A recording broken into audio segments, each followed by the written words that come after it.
What up? What up? What up? Podcast party people. How you doing? How you living? I'm good myself. I'm a little sore actually. I'm a little sore. I gotta be straight with you. I was doing a video last night. My continued effort to do a video for our new song, My Hands Are Empty. And woo!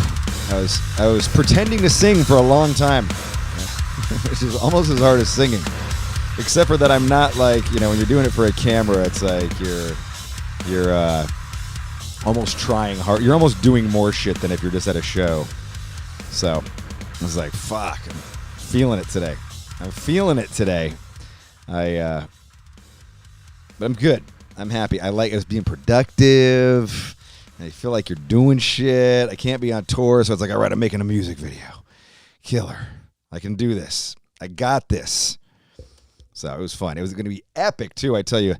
I was so stoked. You know, we've been doing, let me tell you, making a video in Northern California during the coronavirus pandemic has been one of the most unbelievable challenges I've faced in a long time. It is not easy.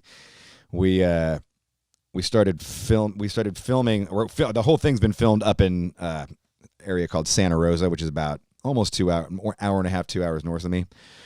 And at the time, we didn't realize that it was the number 5 COVID hotspot in all of California. And you know, this is just where my producer's located, and my director, Mike Sloat, and the company Roaring Mouse that's been doing stuff for us.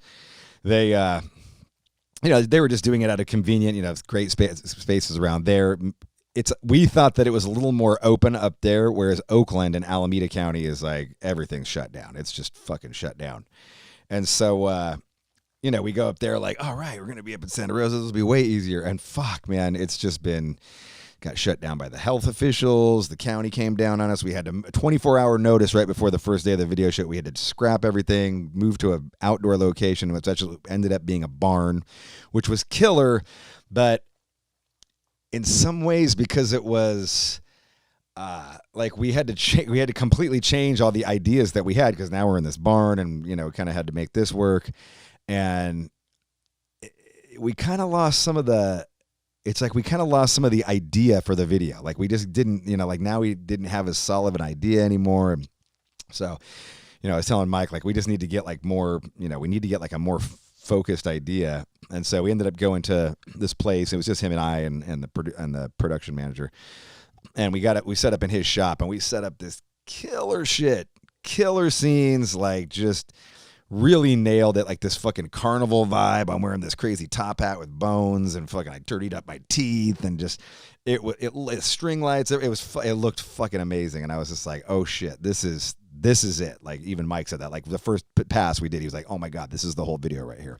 And it was good to finally get like that direction. Like we needed to have the direction, and so I've been busy doing that. And I haven't been able to do fuck all. And but good problems to have, right? Like good problems to have, being busy in the pandemic, staying busy. The song got pushed back as a result of it, because the video's got to tie in, but we just got so kind of, the fucking health officials and everything, it just fucked up the whole course of the video. So buying the extra week, we had to push the song back 1 week. Unfortunately, I was very unhappy about that, as I know many fans were, but I think in the long run it's going to be for the better. And sometimes this shit got pushed back because of COVID, man. Can't do anything. So yeah, been busy. I got the Subs Club here on Facebook Live watching me. Subs only, supporters only. We call it Subs Club. I haven't been able to log on to Twitch. I haven't been able to log on to my Twitch now for fucking a week. I've tried like 8 times. It won't let me log on. It goes live for a while, and the camera just goes off after like 5 minutes. The fuck, Twitch. I was enjoying it. We were having a good time. So I was like, fuck it. I'll just go back to Subs Club. Hopefully we don't get censored on Subs Club, which is why we left Facebook, because Facebook was some crazy fucking censorship thing, like censoring people for saying I don't like or I hate beer, and like, I don't know, we were just like, and one of them, somebody got a 24-hour ban like for saying completely nothing, and oh my god, it was fucking stupid. And I've been digging Twitch, but yeah, I don't know what the fuck's happening right now. So yeah. Anyway, I think you're gonna like my guest, man. I think you're gonna like my guest. This is definitely off the beaten path, not the traditional rock metal guy. But I tell you what, man, I think this guy's a star. I think he's gonna be a huge star. He's fucking awesome. I discovered Teddy Swims, who is, if you didn't know, Teddy Swims is a YouTube fucking sensation, like viral, over 100 million views of his videos, and he's being an unsigned artist. That's fucking unheard of.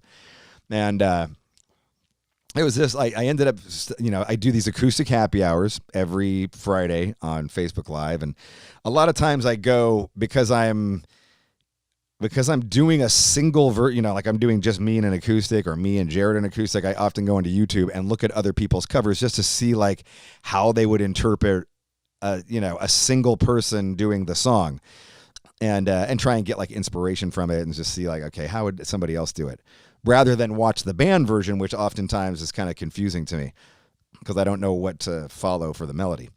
And I was going to do a cover of Tennessee Whiskey by Chris Stapleton, which if you haven't heard is a banger. I'm going to play his version here in a little bit. It's a banger. Such a good song. Tennessee, come on, you know what it's about. Tennessee Whiskey, hanging out in bars, girl saving you. Great fucking song by Chris Stapleton. And one of the first things I stumbled upon was Teddy Swims' cover of Chris Stapleton's Tennessee Whiskey. And I was like, oh my God. I was like, this is fucking awesome. And this dude's like, he's such a character. He's very flamboyant. And, I don't want to say glammy's not the right word, but he's very, he's got his own vibe and his own style. And I was like, I just dig this dude's style. He's got like a cool vibe to him. And it's funny because after that, I kind of went on I was just like, who is this guy? He's got fucking 12 million views of his cover of Tennessee Whiskey. Like, this is crazy. So I went down a rabbit hole with him and listened to a couple of his other covers. And then I was like 40 million streams, 30 million. I was like, who the fuck is this guy? Like, never even heard of this guy. And then as I did a little read up, and like basically unsigned artist had all these viral hits with these covers that he's doing. And, he just had a cool trip. And so I started following him on, I followed him on Instagram, and I was just like, you know what? Like, I should get this motherfucker on the podcast. I was like, I like his vibe. He seems chill, and he's from Georgia. He's got like Southern vibe to him, and seems like a legit dude. And so I reached out to him, and he was just immediately got back to me like, oh, dude. Because the motherfucker's not going to know who I am. Like Rob Flynn from Machine Head. He's like singing R&B and shit. It's like soul. And he's doing like, Hall & Oates covers and shit. I'm like, who knows if he's even going to know who I am. And he's like, I know who you are, dude. He's like, I used to sing for a metal band. Like, fucking, yeah, fuck yeah. So I was like, oh, sweet. So he came on. Great dude. Awesome, awesome shit. So you're gonna dig it. Good conversation. Cool story. Even if you don't like soul or R&B, like, give it a hang, because he's a character, man. He's a fucking character. Let me go. Let me get into the sponsors here. Nuclear Blast is presenting the No Fucking Regrets podcast. They're one of the finest metal They're not one of the finest. They are the finest metal label in the universe. Got sick product. They got some new records dropping. Let me tell you, they got Machine Head dropping November 13th. New track, My Hands Are Empty, video, single, everywhere, November 13th. They have also got new Carcass album, which I believe just dropped. I think it dropped a couple days ago, actually. Carcass Despicable. It's an EP, Carcass EP called Despicable. And then the new Kill or Be Killed coming out November 20th. It is called Reluctant Hero. Go check it out. Some new music coming your way via Nuclear Blast. Some good shit. That Kill or Be Killed record, people are fucking all over that. Like, people are loving that shit. Been talking it up, man. I haven't heard the whole record yet, but everybody's been, the buzz is hard. The buzz is hard on that shit. It is also presented to you on the Gas Digital Network. Gas Digital is a podcast company that has no fucking regrets. They've got the Josta podcast. They've got Legion of Skanks. They've got news shows. They've got libertarian shows. They got Democrat shows, Republic, everything, any kind of political stuff you want, funny stuff, music stuff like this. They've got it. Head over to Gas Digital Network and check out all that stuff. My podcast actually goes live on Wednesday. Every Wednesday, so if you really want to tune in, you can get it. You can also subscribe. The podcast this week also is brought to you. I got a new sponsor. And I'm super stoked on my new sponsor. I got to say, I totally back what they are all about. So check this out. Today's episode is brought to you by Ipvanish. We've got a chance for you to win $500. We're having a contest, motherfuckers. Chance to win $500 from Ipvanish. There's a link in this episode description with the video. You'll need Ipvanish to watch that video. Otherwise, it will be restricted. The video will start. We'll have this next clue for how to win $500. Link for the description is at gasdigitalnetwork.com/contest. That's right. Ipvanish is it blurs your IP. So when you're searching the internet, that people can't find you, they can't leave the cookies. This is going to be the future. Everybody's going to be doing this because, so much of the software just gets fucking, spyware and the adware and all that shit goes onto your computer. Well, Ipvanish prevents all that by vanishing your IP address. You can get it for as low as $5 a month. And I highly recommend that you get it and then go enter this contest and get your $500. Think about it. You spend $500 a month, you get you spend $5 a month, you get $500. That's 100 months for free. So check out Ipvanish. I'm going to do a screen share. And I think if I do the screen share, I'll be able to play some Teddy Swims for y'all motherfuckers. And it'll come right into my jam. I come right into my sound here. All right, check this out. So this is the first thing that I heard by Teddy Swims right here. This song's called Tennessee Whiskey. Check out this motherfucker. I was like, look at this motherfucker. He's got the long hair. He's got the glasses. All right. Whoa, loud. Holy smokes, that's loud. Wait, how are we going to do this? Tennessee Whiskey. I lost the fucking... How'd that happen? Here we go. Let's go back to here. We got this one. Check this shit out. 31 million views for this. Hey, it's your friend Teddy again. And these are my best buddies, Elefvnts. And this is our cover of Let Me Love You by Mario. Ooh. Boom. Shit's smooth, right? Ooh, yeah. Gotta get the vocals. I know you smell that perfume, the makeup on your shirt. You don't believe his story. You know that they're all lies. Bad as you are, you stick around, and I just don't know why. If I was your man, baby, you never worry about what I do. I'll be coming home back to you every night, doing you right. You're the kind of woman to serve your thing. Wrist full of diamonds, hand full of rain. Baby, you're a star. That shit's sick, right? Dude's got a fucking voice. Look at this. You're still the one. Shania Twain, 41 million views. Get the fuck out of here. This goes out to my mom. 41 million views. Ridiculous. Looks like we made it.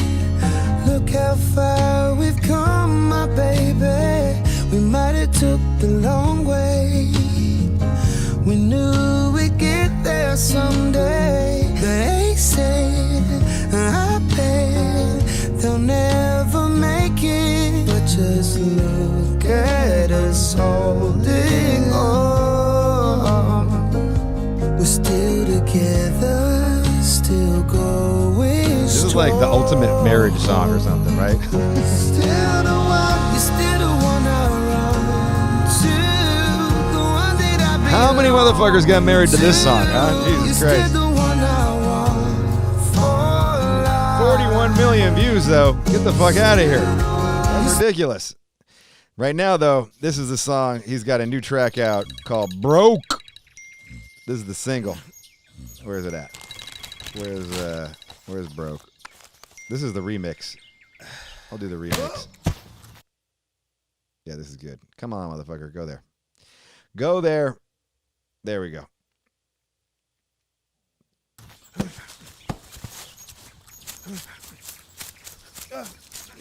Swims. Teddy swims. Yeah, bro. How you doing, man? I'm doing really good, man. Doing really. I'm well as good as I can be with given the day that it is, but Right. For everybody listening in the future, this is election day, November 3rd. Hey, check it out. I wanted to start off. I got my own set of Teddy swim style glasses that I've been rocking. So I was just like, I had to get, throw them past you, see which one was the most Teddy swims approved here. all right, So I got this one. Like it. those are fire though. Those are fire. Yeah.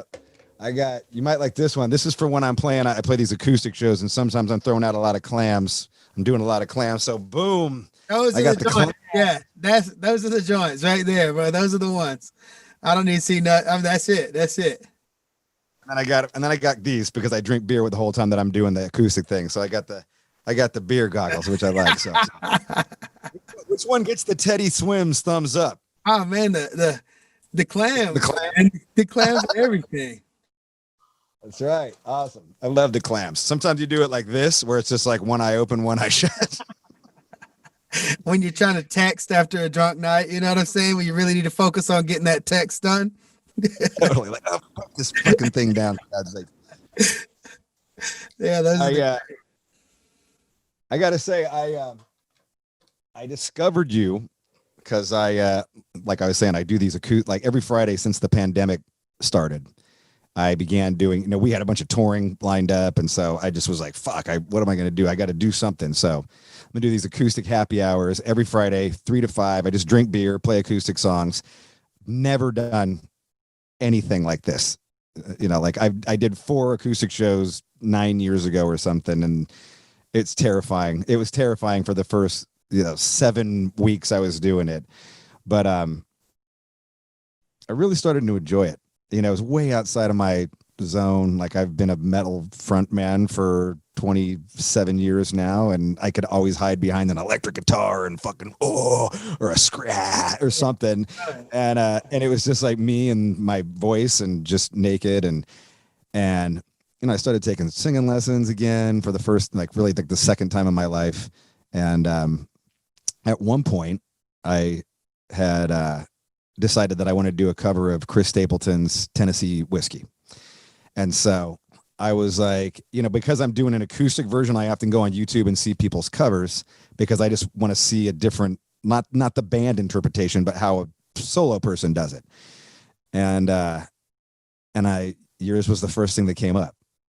Your cover of Tennessee Whiskey by Chris Stapleton. And I was just like, I listened to it and I was like, holy shit, this motherfucker's voice is ridiculous. I was like, so then I went down this Teddy Swims rabbit hole and I watched a bunch of your videos, and then I discovered you were putting out new music and all this shit. So I was like, I'd love to just, you're such a character. Like you're fucking, just the hair and the fucking, the whole package. And I was just like, this dude's awesome. Like, I'm just going to reach out to this dude and see if he wants to be on my podcast and see what his deal is and just rap. That's huge to me too, man. Cause when I was coming up, when I first started doing music or caring about music, we started, all of us, my whole team kind of started in metal and started in the hardcore scene and came up from that. So, the first person that I ever saw play music was my best buddy, Jesse, his dad, and was in a metal band. And I watched that growing up. He's the one that put me on to you guys and put me on to,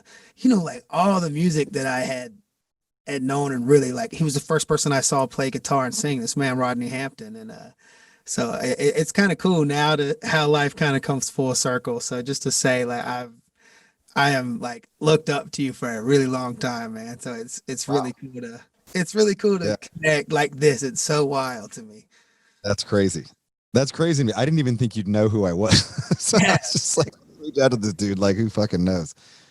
I love it because your voice is not, you got some grit in your voice, but you're not, you're. I don't know what you classify yourself, but a lot of the covers are kind of like R&B and. Yeah, but I think soul comes from, any place and especially from there, I really think soul comes really from that spot as well. Cause I always there's just, I feel like with certain types of music, you can kind of get across like this, certain feeling that you can't with other music, right? And there's always something that you're going to be able to do with that type of music that R&B is never going to let you do, or let you say or let you feel emotionally, and I think that's why there's just so much.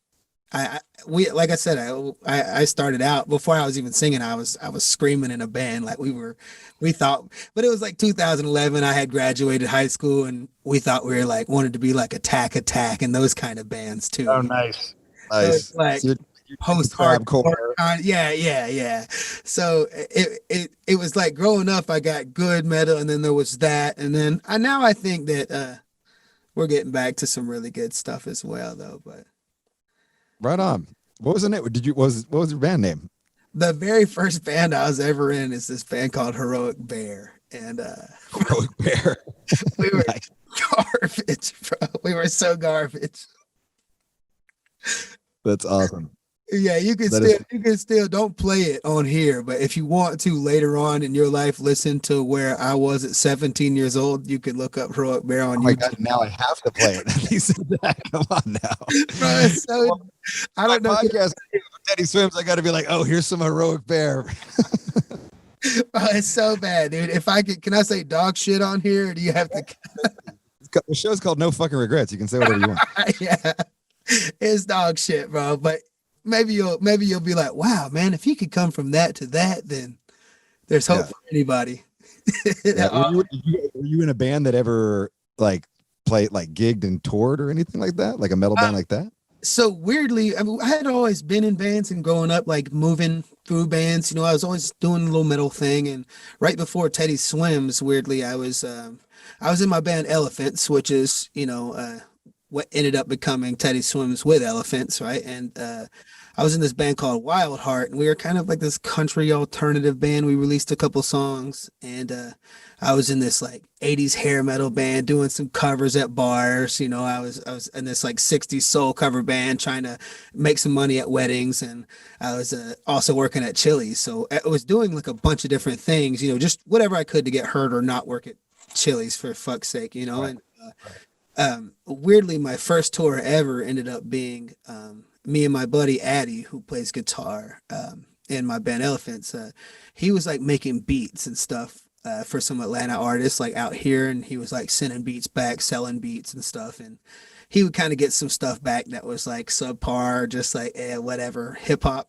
So we decided one day that we would just try some hip hop music after a session. We were like, let's just write some, SoundCloud rap or whatever. And I guess it ended up like, I mean, it wasn't great, but it was okay. And our buddy Tyler comes over the next day and he's like, yo, man, you guys are like, this is sick. Do you guys can you get like 30 minutes of music together? And we're like, well, I mean, give us like a couple weeks if we can. And so we ended up getting like 30 minutes of music together in like 2 weeks. And it's just rap hip hop stuff, and went on my first tour. And so I had never been on tour or even played outside of Georgia in the entire 10 years I had been in bands and been trying to make something. So none of the metal bands like actually gigged or anything. They didn't really amount to anything. Nothing really did No until bar shows or nothing, like even like 4-H clubs or anything. no, we didn't. I mean, like I said, it'd be just random bars and like the Masquerade and shows Yeah. at but that was probably like some of the biggest stuff. Like that's all. Yeah. 'Cause I remember the first time I played like Heaven and Masquerade at the old Masquerade. It was like I was probably 19 and was like, oh shit, we made it, boys. But no, we were nothing. We didn't even get paid to play that show. This is with Heroic Bear. Yeah, no one. I don't think I got paid for like my first 20 shows. They're like, here, kid, here's some gas money. Here's $15. Like $15. But that was with Heroic Bear at the Masquerade. And a long line of bands after that, man. Okay. We Cool.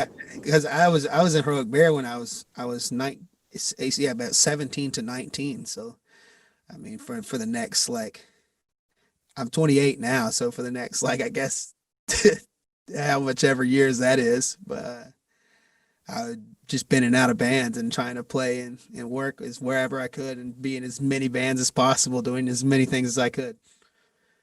What was so were you opening? Was it a hip hop group you were opening for with the Tyler person? Well, it's this guy. It's this kid Tyler Carter. That was he was a singer in this band called Issues, and Oh, okay, right.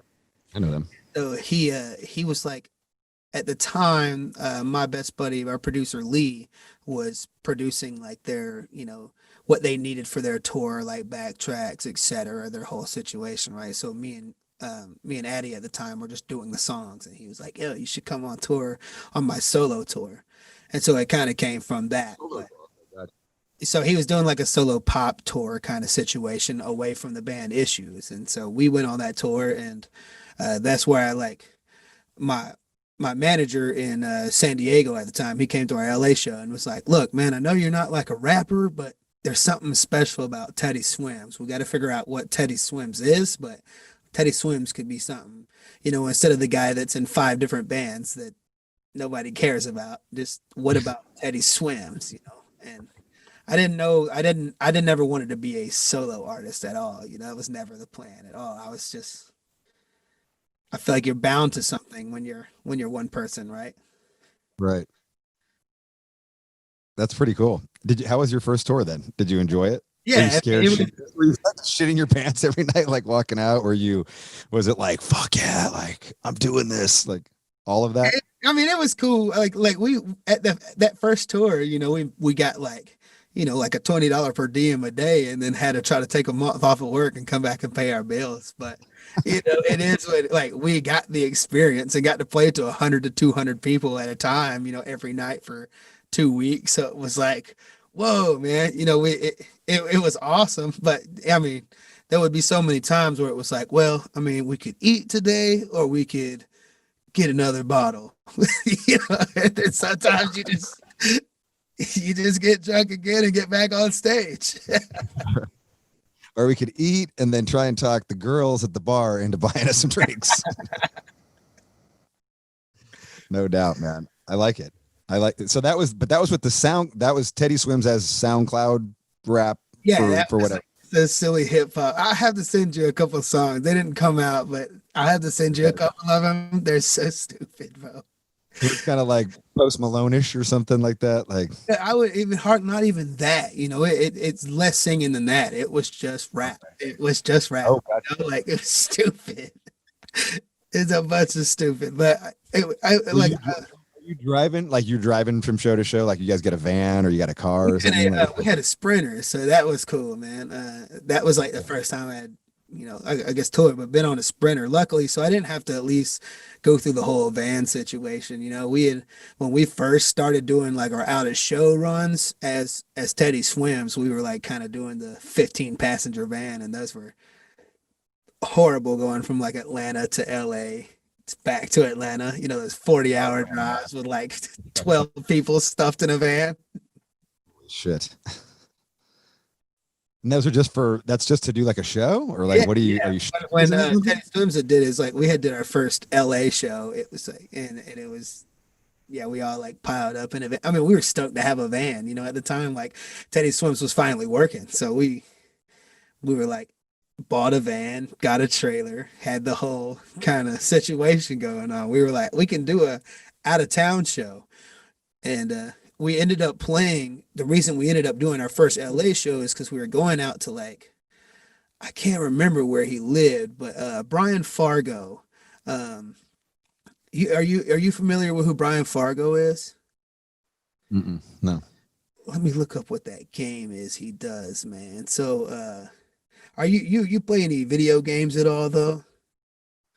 My kids are all up on that, but I'm not.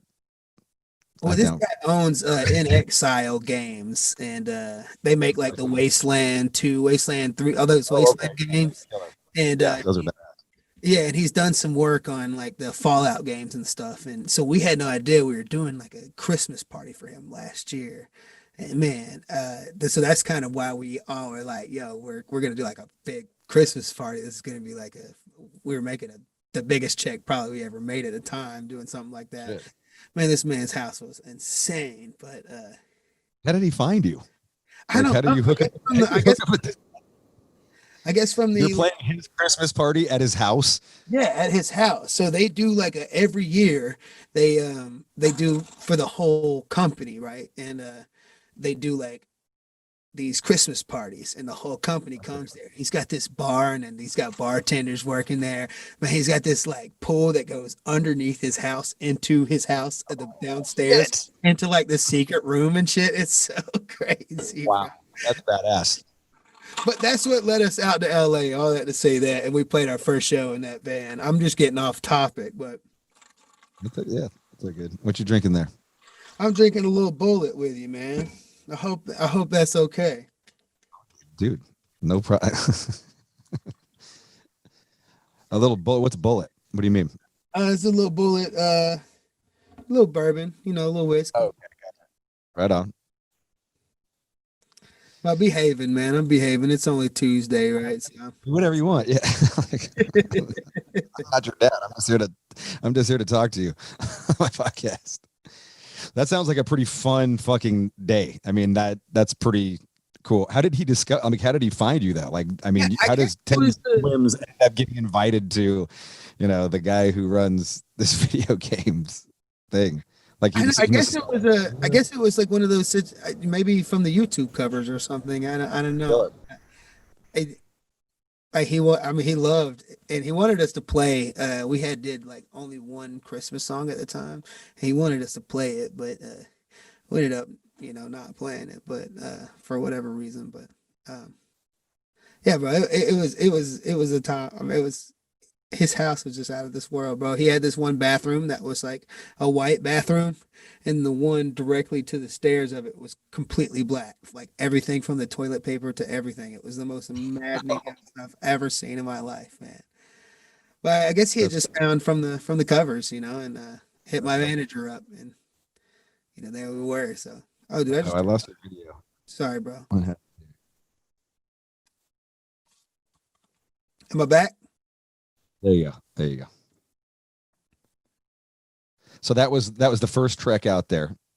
Yeah, that was our first out of state tour I ever as Teddy Swims, that was our first like out of state playing your originals and playing. Yeah, we had played at the Satellite too at the time. I believe the place was called the Satellite in LA. And I don't think that place is even open anymore if I recall correctly. I don't know. Everything, man, all these poor because ever since we've been on tour, man, I keep hearing about all these little venues that are getting closed down, whether if they're not like I guess you could say bigger venues, or I just keep hearing about like we had played at Slim's closed down, man, all these great venues that I just keep hearing about closing and not being able to make it because of the pandemic. It just breaks my heart because we're not going to get those times back, like what really scares me about touring in the future too is that we didn't really get that chance to grow. Our last tour we did like 300 to 600 cap rooms, and then we were on set to play in March in the UK. And our biggest show we had, it was a 2,000 cap in London, which was going to be like the biggest thing I've ever played in my life, like massive, right? Yeah. But now I'm terrified that, of course, I want to keep growing as an artist, and I want to keep coming up and going up. But I mean, imagine your last show you just played 2 years ago is like 600 cap, and then what if you just like wake up and your next show 2 years from now or whenever we can tour again is 5,000 cap room or something like that? Like how do you know how to put on a show like that? Yeah. I mean, I think that you guys will, if you've had that much experience playing, like if you've been playing since you're 17, like, like you know what I mean? Like you have all those things in you already. That's why you're still doing it. You know what I mean? Like Yeah. you've been doing it for you know, if you started when you're 17, you're 28 now, it's 11 years you've been performing on stages or just rehearsing. Like you know, I think you'll be, you know, good problems to have, right? Yeah, sure. Yeah. But you know, and as I hope that that's the case in the future, you know, as I want that to be, and I'm working hard for that. But you know, in your experience, like, isn't it? Because I feel like when we were kind of on our first little tour, and like I said, all we got to do was that one tour, and that was, and even in the little hip hop tour we did, it was just me and my buddy Addy on stage playing tracks. You know, it's different when you got your full band and you got your, Right. you know, you have the atmosphere that you're supposed to set, right, and you're supposed to make this whole entire journey for whoever's Right. watching.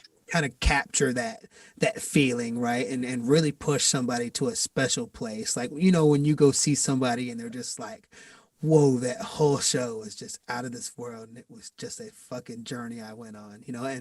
And so I get so terrified at, like, as we were going through the first tour, you know, we didn't until halfway through kind of realize how we were making certain moments happen. And then we were like, oh, so let's cut this song, or let's like make sure before this song we have a little pause here and kind of build up this progression, or you know where I'm coming from, right? Where Right, yeah, you like, kind of build this like atmosphere. And so I felt like kind of halfway through the tour, we were finally starting to understand the certain moments and things that we were setting, and certain times that we would interact with the crowd and let them talk back, or whatever spaces we would try to create.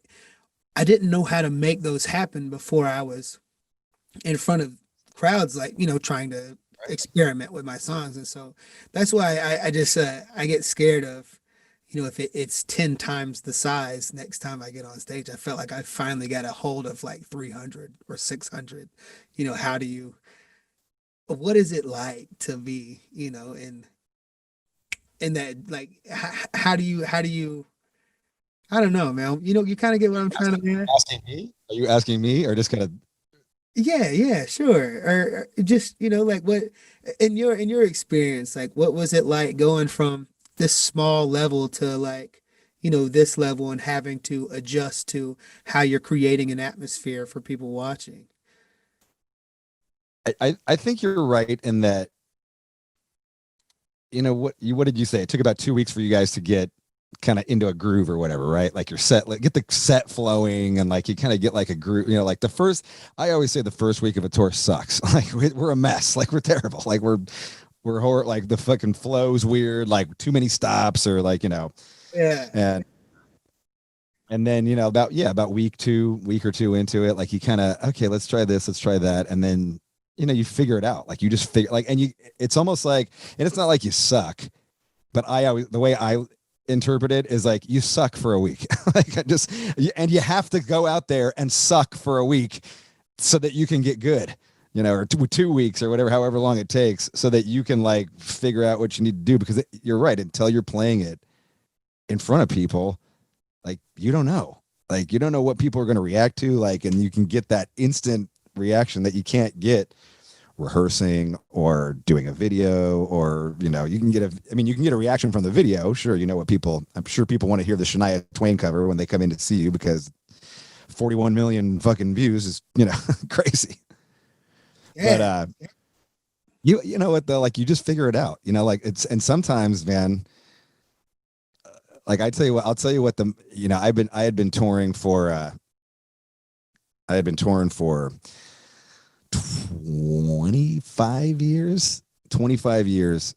And, you know, I'd been playing, you know, I started in thrash clubs, you know, I started in like, I started in backyards, you know, like I was like, my first shows were in like, you know, kegger parties in Yeah. backyards, you know, and then playing like my friend's, you know, garage, and then playing, you know, somebody's dad rented the rec hall down the street from us, and kind of moved up through there.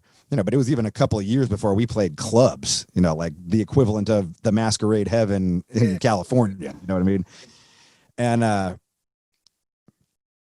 And you know, I got, you know, even Machine Head, like just, we had started with clubs, and then we had pretty good success on our first record, especially like overseas in the UK, like they really blew up. But here in America, it was still just clubs. And Like 93 or something like that? what's that? Was that like 93? 94, yeah. 94. Yeah.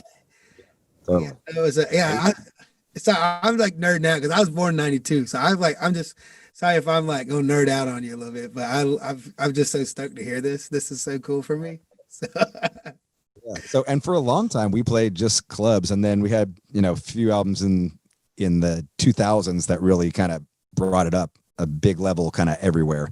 And Metallica asked us to go on tour with them, and it was in the round. So that's where the stage is in the center of the arena, and then people kind of fill in around the whole thing, and then it's all seats. So it's not like everything I had done for 25 years up until then had been stage, headbangers, everybody right in front, circle pits, jumping, and then all of a sudden it's like, oh no, you're in the round.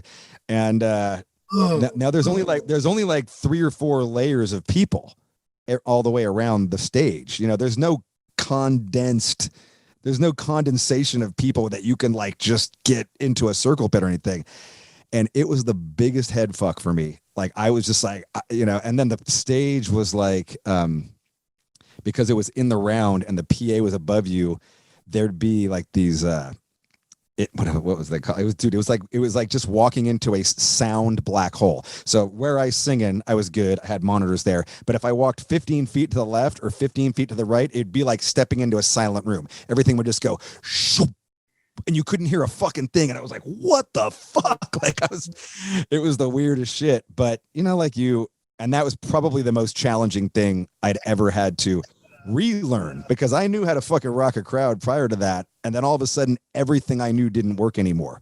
And it's like I had to like, and it again took probably 2-3 weeks of just sucking on stage in an arena in front of Metallica to finally get good. And like, okay, now I know what to do. Like I can do this, I can try this, I can try that.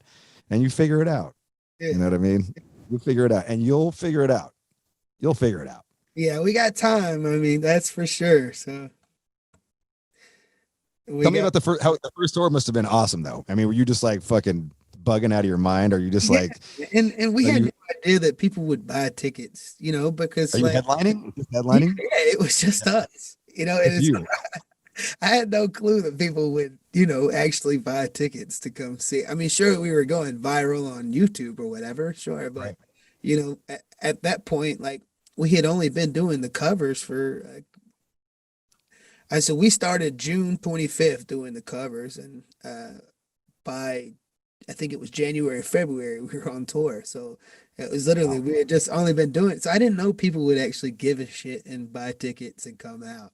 Or, I had no clue that at the time, honestly, my I'll say it like this, my manager gets kind of like, this like analytics boner, you know what I'm saying? Where he sees like numbers and stuff, and it's so cool. For a couple months I was seeing these numbers rising, and I'm like, whoa, this is cool. But you don't really think about how numbers are adding up until you really put the faces with those people, and Right. like you really meet those people and you see those people. It's like, great, like numbers equal time watched or money or whatever it is. But when you see those people and you're there and engaging with them, it's like I just had no clue that people would actually buy tickets or want to come see me sing Tennessee Whiskey, because if you want to see Tennessee Whiskey song, you go see Chris Stapleton. He's gonna sing that song. I'm just here to like do it because you asked me to, but he's the motherfucker, man. He's the guy that's gonna sing that song. So I didn't know people would give a shit, to come see me sing Shania Twain. Like, go see Shania Twain. She's badass. Dude, 41 million views is fucking staggering. Like that's more views than like my biggest video like in history. But You know what I mean? Like it's fucking awesome. can I ask you a question though? Actually, so do you, when you record your voice, ever gotten better or easier for you? Like, have you ever like loved your voice, or does that feeling of just you hate? I've gotten used to my. I mean, I think my voice is I like I think my voice is really good. I don't necessarily like listening to my voice, but I think it's really good.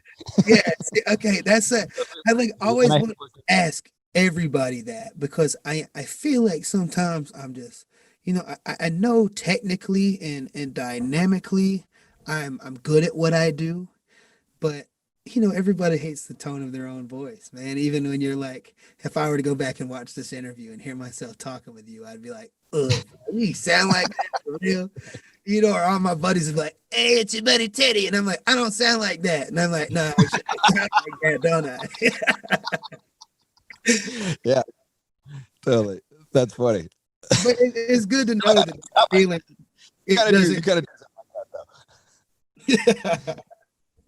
Let me make sure my mic getting all messed up here on me. All right. But yeah, man, I just don't know if that feeling ever goes away. If you ever feel like your voice is just that's what really I'm just always trying to improve. Like I know I could be better, and I just try and do things to make it better. And I think like I started off saying the conversation doing the acoustic shows. Like I started taking singing lessons. I've only taken singing lessons one other time in my life, which was about 10 years ago, and it helped me a lot. But it was more for heavy singing, and singing because we do 3-hour shows. So it was like, how can I get through this without damaging my voice? So it was like a lot of that learning. Whereas this was like, when it's me and an acoustic, it's all clean singing, like 98% of it is clean singing, which is not my forte. Like I don't sing that much clean singing. And I could hear I was doing it wrong, and I could hear I sounded like, and I'm like, fuck, I know what this is supposed to sound like. Why can't I get this to sound like that? You know what I mean? Like, and just, so I was like, I called my vocal teacher up, Melissa Cross, and I was like, dude, I need to get through this. oh, Melissa Cross works with you. Yeah. Yeah. I grew up watching a lot of her videos about proper scream techniques and stuff. Yeah, she's awesome, man. She's awesome. So I just been zooming with her, and it helped. Dude, I can't even, like, it's changed my life. Like it's changed so much of that. And I think just trying to, you improve. Like you just want to improve, and you should always want to improve. I think as an artist, just always try and better yourself, push yourself, go outside of your box, get outside of your comfort zone, and see what happens. It might suck. And there's plenty of times on my thing, I try and learn 3 songs every week. Dude, some of these songs suck. Like sometimes it's a fucking disaster, but I'm like, look, it's free, and we're drinking beer, all right, motherfuckers? Like, Oh yeah, that's all you can ask of me. if you're hammered, I'm hammered too. Man, I'm tuning in, bro. I gotta see that, man. That's great, dude. Yeah, we're in a weird place, man. So I love to hear that, man, and I love to know that feeling, that small voice that you suck just never goes away, which is really cool, man. I think that that's one thing I just really wanted to ask you more than anything was to just ask, like, does that small little voice that says you suck all the time ever go away? Because for me, it just doesn't go away. And I mean, maybe for some people, it does, but for me, it's like, no. right, man, that that makes me know I'm on the right track, at least for what I'm trying to do with myself. So if I got nothing else out of this conversation, that's all I wanted to know, bro. So I really appreciate you saying that. I mean, I want to say congratulations. You got signed to Warner's, right? Isn't Yeah. that the big news? Yeah. I mean, that's fucking incredible. Congratulations. It's amazing. Thank you, man. Yeah, How's all that come about? we signed to them Christmas Eve. Actually, we had them working on yeah. So we had signed to them, and it was a bunch of crazy how fast like something can just happen and just go, and then we were chatting with labels and we were doing the whole thing, and but I met Aaron Bayshuk, man, and he's just the best guy on the planet, man. I'm like so blessed that I met people like him and Nate Albert in my life, man, and Aaron Bayshuk has just been the best guy. He's the CEO of Warner, but he like did like Bruno Mars and some big acts like that. But I'm just so blessed that I have him in my life. We're leaving tomorrow actually to LA to go play his wedding, man. So Shit. Wow. I'm really super. Like I said, I couldn't have chosen a better place to be, as far as a label went, or as far as a family went. That man really has made me family, and like really taking me in and taking care of me, and got me from, you know, hardly keeping my lights on to like right here in front of you, doing this. So I like will give my everything to Warner Records, man. They've been such an awesome family to me. I know a lot of, like, I don't know if everybody can always say that the label's been the best move or ever been the best decision, but for me, they have just are the best people. Anytime anything's gone wrong, when we lost our pianist, they sent me flowers, they sent me love, they just have just showered me in affection. So it's and reassurance. They're just been amazing to me. Yeah. I wanted to say, congratulations and my condolences, man. That was a, I had just started following you on Instagram when that happened. And I was just like, oh my God, like it was so shocking. And, I'm really sorry. Christoph Solomon, right? Yeah, Christoph's it's one of them things though, bro. I see them babies. He's got 5 kids, and I see them try to see him as much as possible. They FaceTime me all the time, man. When it was my birthday in September, they all showed up. They baked me this cake, and it was a mess, man. Sprinkles and jelly beans all over the cake. It was a disaster. They brought a pinata over to my house, which I honestly didn't get any of the candy from except the jelly beans. They made sure I got the jelly beans, and then but man, we chilled out. We played Cuphead. Those kids are. I mean, I got 5 kids that he had that I get to see him in all the time, and I know Yeah. that we have a bigger purpose for doing what we're doing now, and kind of a different attitude of a different urgency, I guess you will. So for a long time, I had a lot of close buddies. I don't know if this is I like don't know if this is like a topic to talk about, but, whatever. Here we got a chat. But for a while, I felt really bad about it because I had a lot of close buddies in my life, or a lot of people in my life that have passed, but I never felt like there was just nothing to learn from it. You know what I mean?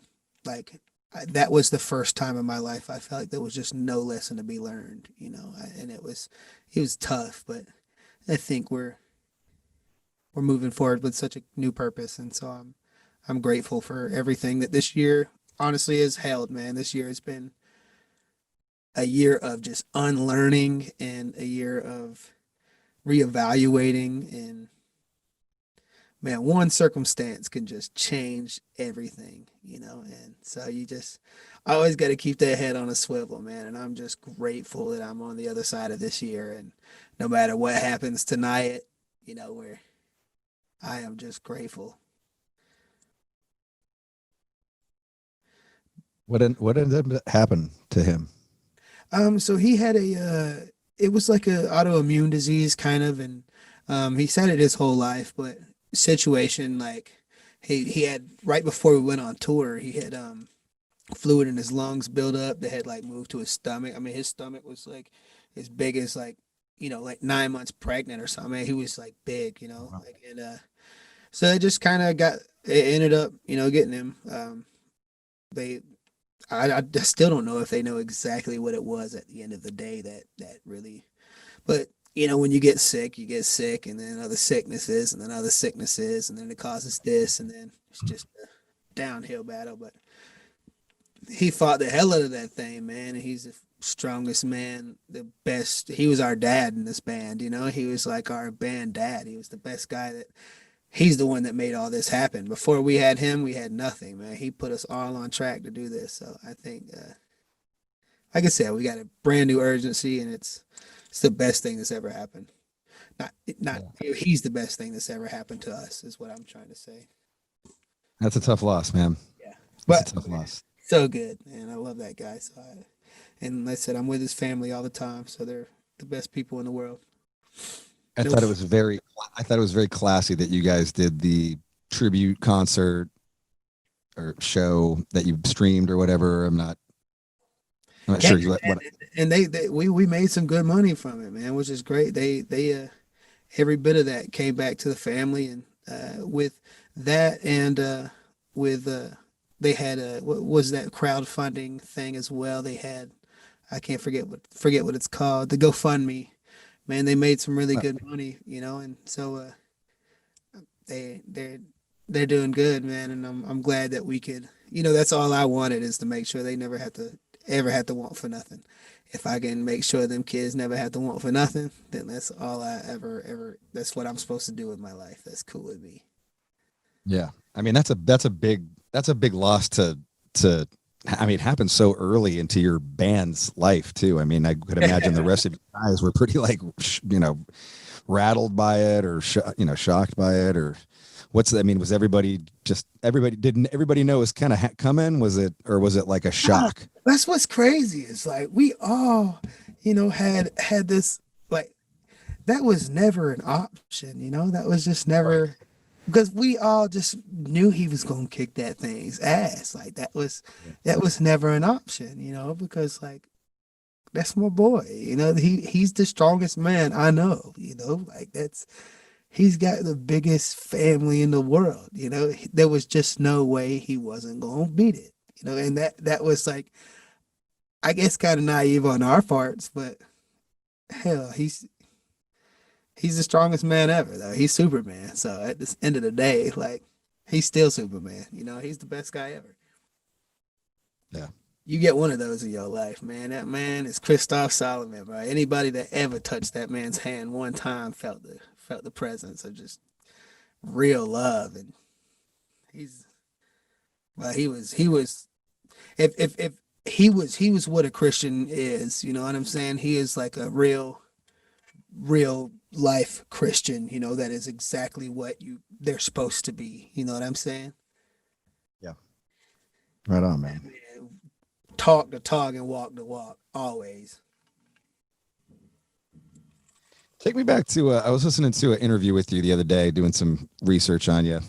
And you were saying how you grew up, I guess you grew up outside of Atlanta, right?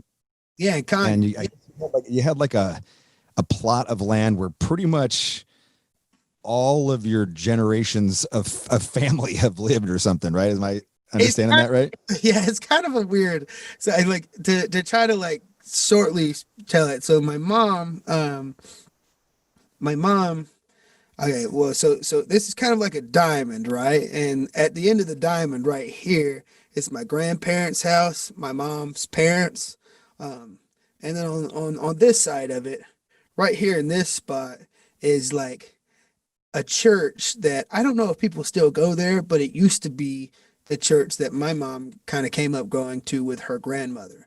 So like this Okay. whole little spot, and then all the outsides of this little diamond are pretty much owned by like either where my granddad or my granddad's brothers, you know, Okay. granddad's Yeah. brother's daughter, my granddad's brother. So like my mom's first cousins, or like my Mhm. mom's, you know, aunt, or my mom's uncle and his, you know. So it's like it's a very weird little, uh, I guess, diamond that they all kind of live on, and it's my mom she just recently moved away from that spot, but it was also she was renting the house from her cousin, which is Okay.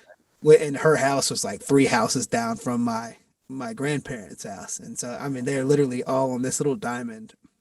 This little, I guess if you probably walked around the whole thing, it might be a mile. Um, Huh.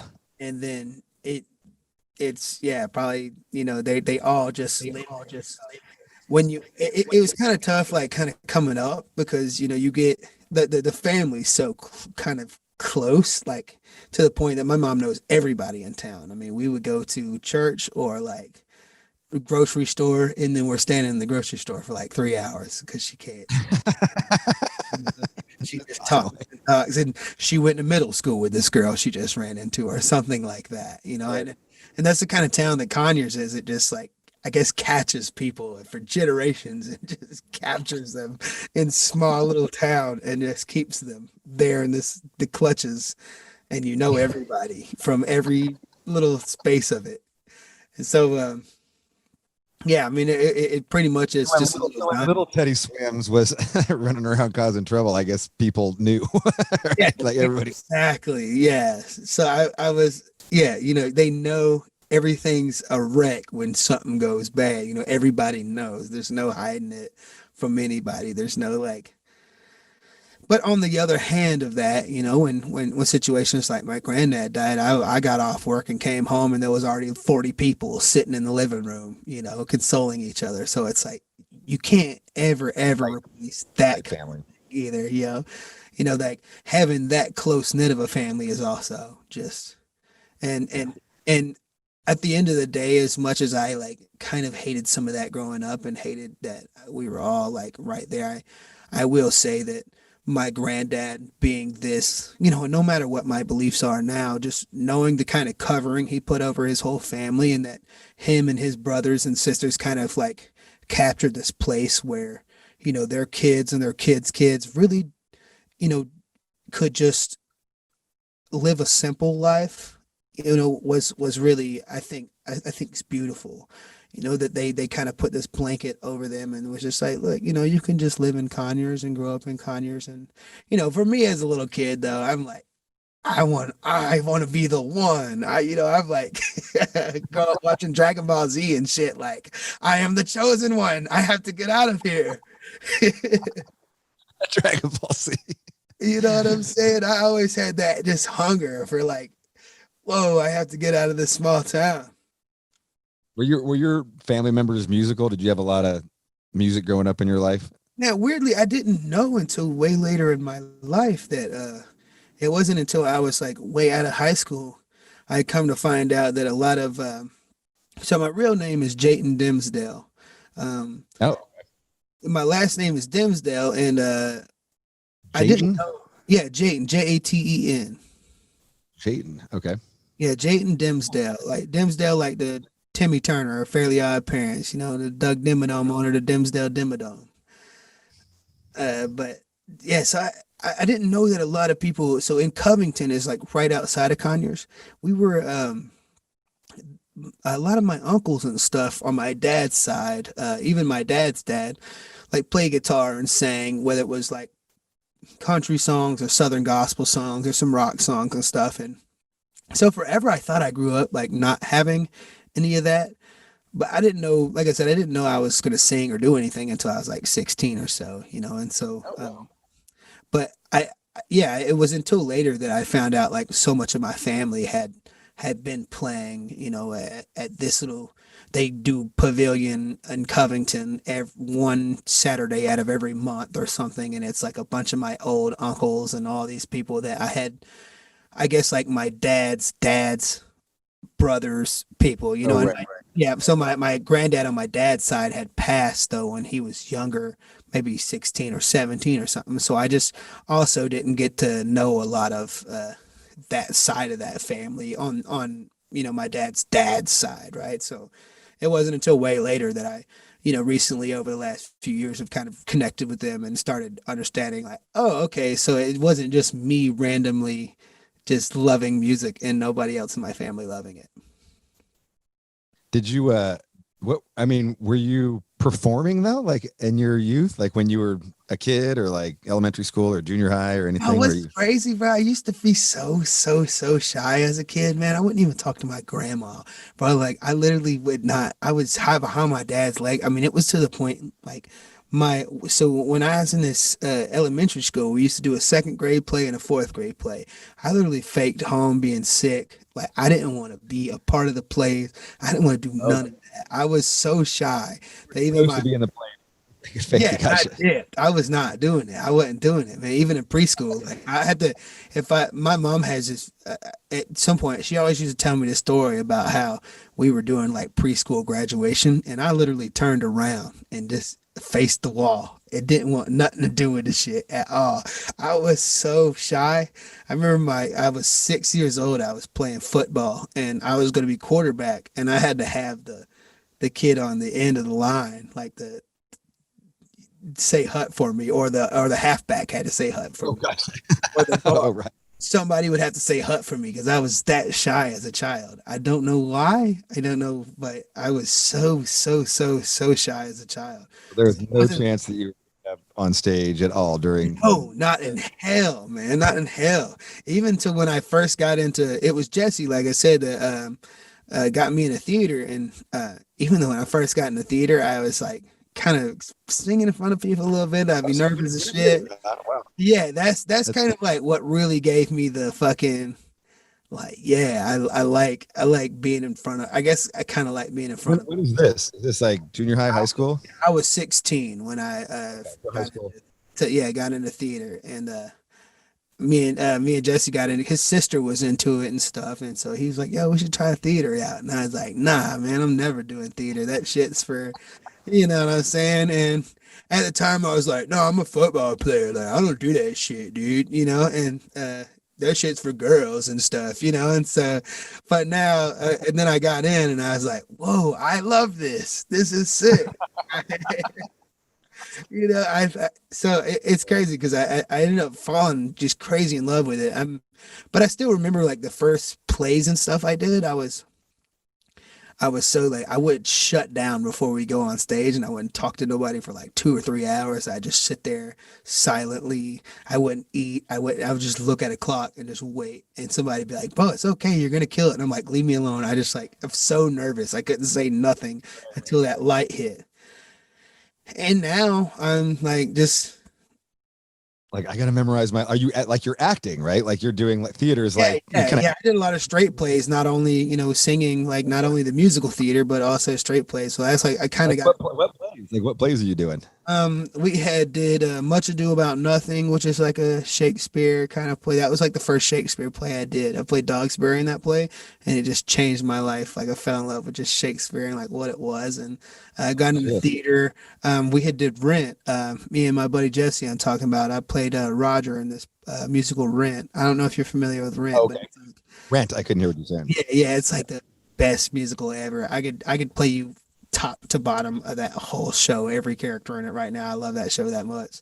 And we did a few, other plays throughout there, Shakespeare Abridged, and like a bunch of other plays. There was this one, Children of Eden, and I just fell in love with theater, man. I like love. Change your opinion. Like you thought it was only for girls up until that point. Did you like now you're like fuck, man? Like this is totally for dudes too. Man, And it changed everything for me. It changed my whole life. It literally is the reason I graduated school. It's the whole reason I got out of everything that I was doing. I got all through football, you were like quarterback or where were you? no, throughout football. I played football. I played quarterback. I think I was like 6. That was the only time I played quarterback. I was always a little stocky little kid, little fat kid. So I was always on the line. But I played on the line, in defensive tackle and offensive guard, and played for, like from the time I was 6 till I was about 16, man, and I loved it. But it got to a point that I'm only 5'7", so at that once I was that big when I was like in 8th grade, and so I thought I was gonna be huge. Doctor's like, oh, he's gonna be like 6'2". Like my dad, 5'7" at that. yeah. So my dad's like pretty big. My all my brothers are big. Like I got 3 brothers. They're all at least 6 foot. So I'm thinking like, all right, I was going to be big, I thought, and then I just stayed at 5'7". And so at 16, it was just kind of like, man, it didn't matter how good I was at that. Obviously, I'm not gonna be the Right. fucking NFL. I'm not gonna be Atlanta Falcons like lead defensive tackle. It's just not gonna fucking happen for me, bro. It's not. And so I mean, I'm glad I found, and, Did and at football, the time, did football ever bring you out like of your shell though? Like did it help kind of get you more confidence and like, cheerleaders are cheering you on and or I whatever? mean, I was just doing my job. You know what I mean? And as a defensive tackle or something, you just get in the backfield, getting the hit if you can. You just standing up blocking when you're on offense. You know what I'm saying? So it wasn't. I was never the guy. You know what I mean? I never thought like I was never that guy. And so, but You were the guy. yeah, that was all of a sudden I was the guy, and it was like, whoa, hold on, okay, so everything that like I had been told since I was a kid is true. I could do something special, I had so much from when I was a child, like I remember hearing like you just hear like growing up in like church and stuff, I just heard so many times, so many people would be like, you're gonna change millions of lives. You have this calling on your life that you're supposed to do something extraordinary that you're, and imagine hearing that stuff at like 4 and 5 years old. It's kind of like, it really like kind of fucks with your head. Like, but I'm really glad because I definitely never heard that when I was 4 and 5. yeah, but they would, they just have these prophecies, these Yeah, almost like things. a pressure.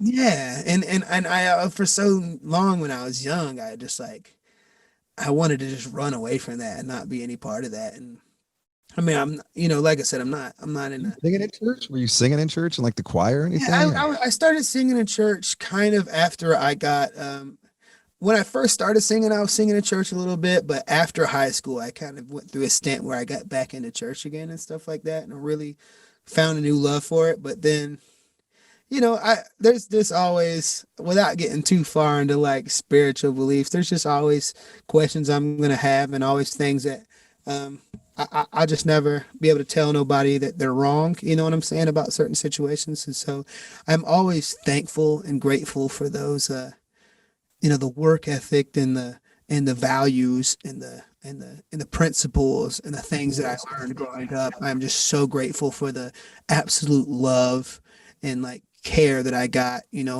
and how my family, my grandfather was able to just love unconditionally to anybody. I'll always be able to live with those things and those principles. But there's with any like with religion though, I just I never know where I don't want to speak on say something's true when in fact there's so many things that could just be true, and I couldn't tell you you're wrong, you're going to hell because you don't believe this. And so that's, but I'm, like I said, grateful always for like the center that it's given me as a kid growing up. Yeah. Yeah. Awesome. When does Teddy Swims go like rebel and get crazy and like when is that time? I was man, weirdly, so I got kind of when I was 11. That's when I first started really experimenting with like weed and Oh no cigarettes. shit. That's And pretty I young. was too young. I was way too young, way too young. Who's turning you on to weed at 11 years old? Like your older brother or something? No, not even, man. So I don't know if it's like, I mean, because he was in like eighth grade, so I couldn't like get him in trouble by saying this, but at the same time, I had an Wait, eighth grade buddy, and my eighth grade buddy said he was kind of always around, and he lived like next door to, he was in this neighborhood Cedarbrook, and there's a bunch of kids in Cedarbrook, so I lived in this neighborhood down the road right outside of Meadowbrook, so I could always walk over there, and then that's kind of when I got introduced to some kids and thought I was like gang banging and thought I was cool and thought I was like, beating kids up and stuff. And I thought, I thought I was like, from the time I was probably in sixth grade till about eighth grade, I thought I was really out here like, hustling. yeah, really, yeah. Yeah, I thought I was really doing my thing. And then I started like selling weed and stuff when I was like ninth and 10th grade and stuff, and kind of getting in that bullshit. And so that's it kind of really like I said, it will musical theater and like music really just saved my life and got me out of that space, because it was I thought I was No, doing that's the damn thing, yeah, and it yeah. pulled me into a whole nother place and really changed my life. Did is this where like so you're selling weed that generally brings along the girls, like you're selling weed, you're like you're kind of a you're running around the streets, you're kind of a bad boy. Is there anything like that happening? Like what's So I did, funny enough, man. I you know got why you I can see now why you were what you were saying about musical theater, that like, oh, that's for girls or whatever, because here you are like you're running around selling weed and shit. yeah, Okay. I thought I was a thug, man. I thought I was out here busting heads and shit. I thought I was a thug, man. I thought I was like doing my thing, you know what I'm saying? But um I uh I got busted though, actually. right before my senior year, and I missed the first. Oh I missed man. the first week of my senior year and was spent it in jail, and it was so bad because when my whole senior year I spent like trying to fucking make sure I was on my P's and Q's because all my teachers was just like, "Oh, you the kid that missed the first week of school from being in jail," and it's like, Oh, damn. you But went to jail. Like you got yeah, busted. What'd you get busted with? You got busted with weed?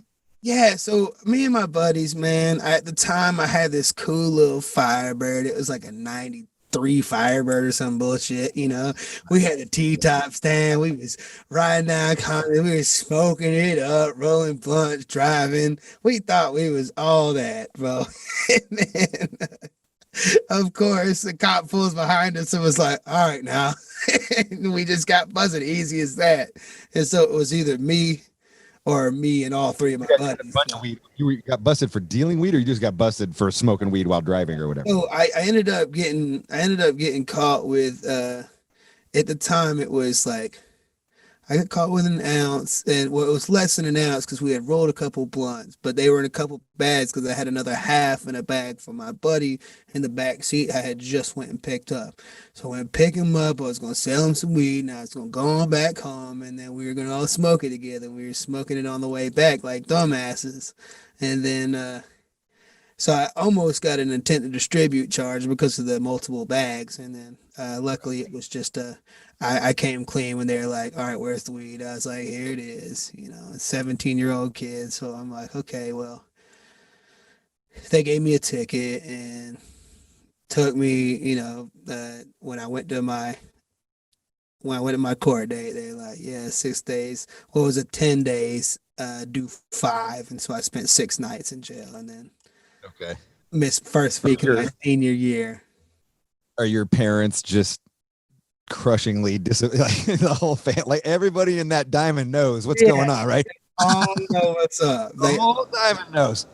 Yes, I am the shithead. Yes, I blew it. But here I am now, man, and I'm not, like I said, music really saved my life. It changed, it fixed everything for me. It really like turned my whole heart around. So I could always give, like finding. Were your parents surprised though? Did they know that you were smoking weed and like doing this kind of life? But they know. I don't think they knew that I was like selling weed. You know what I'm saying? How do you know your kids like selling weed? How do you? But I mean, yeah, they knew I was like, it's or at least I think they did. You know what I'm saying? They didn't come out and say like, yeah. I've asked my parents. I've asked my parents since I've been an adult, like, "Hey, did you know that I was doing this? Did you know that I was doing that?" It's the best to tell your parents like the shit that you did when you were a teenager, like when you're an adult, because they're just like, "What? Are you fucking kidding me?" But see, I always used to like, kind of like jokingly keep it real with my mom. We'd be leaving and she'd be like, "What are y'all gonna do over there?" And I'd be like, "We're gonna drink and smoke a lot of weed, girl." And then she, you know what I'm saying? I would always just like try to make it sound like a joke, but always kind of keep it real with my mom at the same time. Like, I'm telling you the We're truth. just gonna go over here and do some drugs, mom. She's like, "Oh, shut up." But in reality, we over there doing what we did. I wish I would have been that smart. I was trying to hide it, and then I'd come back in with my eyes fucking just bloodshot as fuck, and like she'd come up and she'd be like, "You smell like marijuana," and I'd just be like silent, and just wooden spoons and pans and fucking it'd start hitting me with all. That's funny, man. I like it. That's crazy. So you go to jail, then you come back, and theater saves your kind of sets you straight. Yeah, for sure, man. I was doing your purpose in some way. Yeah, I had to do a bunch of those, like, so since I got caught when I was driving, I had to do these like DUI classes and stuff, right? And which was a bunch of, when I went to those DUI classes, it was a bunch of older folks that were actually like dealing with DUI situations, and so I was just in there.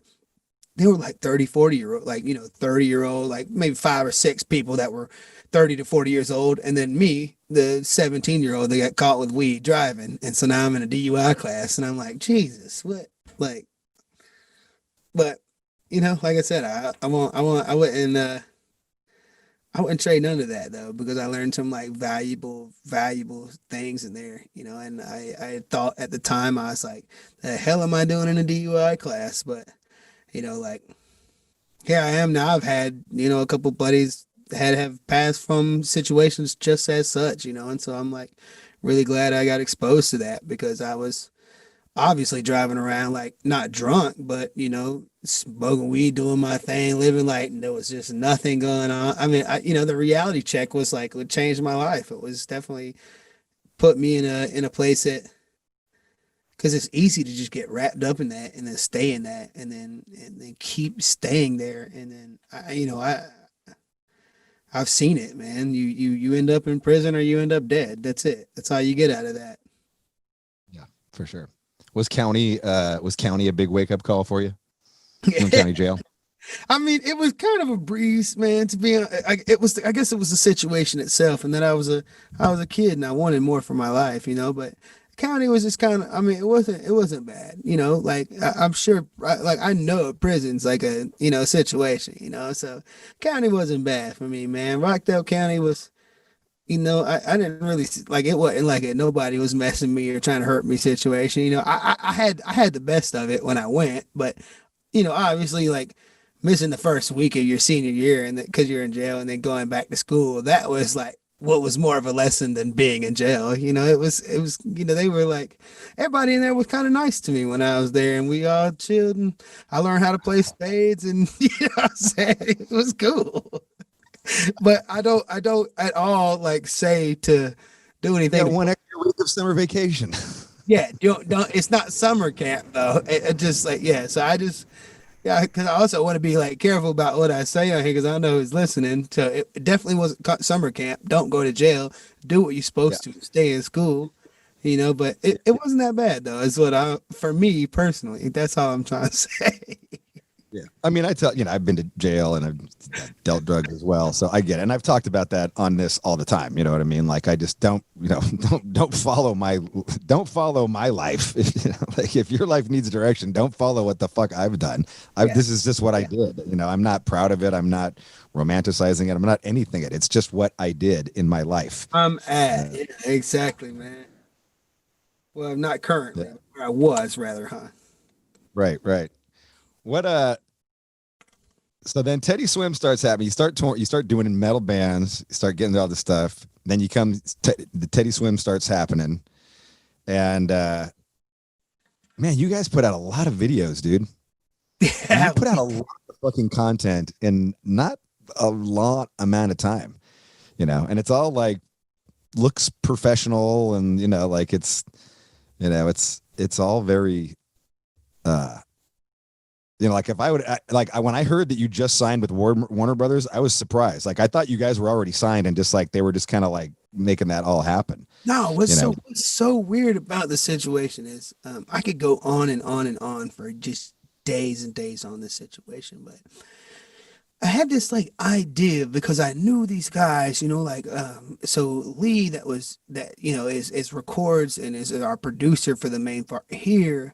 Him and Addie that I was talking about, man, they had this place in Atlanta. They were working at this spot called Glow in the Dark Studios. Glow in the Dark is was this place ran by Matt Goldman. A lot of the fucking Under Oath records had been recorded there. A lot of the hard, like, you know, a lot of active rock and kind of metal had been recorded. I was gonna say, like, Atlanta had like Stuck Mojo. They had, you know, Seven Dust, Mastodon, like right. that. Yeah. Is that the scene you're in? Yeah, absolutely. Yeah. And so at the time, like Matt Goldman had recorded, like I said, like, you know, the Under Oath records, the Amberlin records, you know, like these bands. And so Lee at the time when we were kind of coming up out of high school, like I said, it was just all kind of post-hardcore at the time. It's 2011. So, you know, like I said, the Attack Attacks, the I See Stars, the, you know, Woe Is Me, that whole little Warped Tour age is just like going crazy at the time. Taking Back Sundays, man, the whole like, and so that was like kind of all that there. Like My Chem or anything like that at that time? Were you into that? Yeah, My Chemical Romance at the time too. Yeah, like, exactly. So it was like right there at 2000, like 11 and 12, and that was like such all that there was when I was coming out of school and then trying to get into bands. So, we had like started messing with, like I said, the band Heroic Bear at the time, and that's how I met Lee. And Lee was working with this band Gored by a Deer at the time, and that was a band I ended up becoming. Deer. Gored by a Deer, but we had them out here, man. We was in Atlanta. It was, just the, and so I had like really started. I got involved in Gored by a Deer, met Lee, and then me and Lee became really close. And I met Josh Landry. I met all these people in this scene, and all of us were, like I said, 16 to 19 years old. We're just kind of doing this scene in Georgia, and it kind of turned into this thing where later on in life, the more I saw that Lee was kind of coming up, and he was working at the time with my manager Luke. Luke was like living at Glow in the Dark with Lee and Addie, and basically their whole thing with Matt was that they were like recording these bands, and then they'd turn around these bands and they would film their music videos. So Luke would film a music video, and they would like try to like manage these bands until they could get picked up by like a label and management, so they could just like kind of cycle these bands through here and try to like get them off the ground and see what happens. So at the time there was this band called Vault 51, and they're working with this band Vault 51. My buddy Josh Landry was in, and he like really was getting this band off the ground, and then they ended up getting signed to Roadrunner and kind of swallowed up in the situation, and came back down to earth. Well, at this time, like I said, I'd been known Lee for 6 or 7 years, and every time that he ever was working with a band that needed a vocalist, he was like, yo, you gotta meet my homie Jayton. Jayton's the fucking best vocalist in the world. So like throughout the years, I had always gone over to Lee's house to like try out for these bands that he like was working with that needed a vocalist, because he would like be like, yo, this kid is your vocalist if you need a vocalist. And finally I had like, over the last 5 years, I had been kind of muddling this idea like, well, look, if I could just get like Lee and Addie and Luke together, and then I could get my band together, and Joel, this guy Joel Shivington, who's directed like all of our videos, between him and this guy Aaron, well, between the two of them, they directed all of our cover videos, from cover videos to Aaron's designed all of our merchandise. And he's even designed, logos such as Chiodos and, I ate a bear once, or I wrestled a bear once, and these kind of bands. Okay. So I had just known like, yo, if I could just get like all these people together, like a videographer, a photographer, a designer, we could sell our own merch. We could film and take pictures of ourselves and record ourselves and be our own band and do everything by ourselves. We wouldn't need nobody. And I guarantee that if we could just put us all together, this is the perfect time right now. And like where the internet is, that we could just build something so quickly. And I promise y'all, if y'all would just all come together and give me like just 6 months, I know that this will work.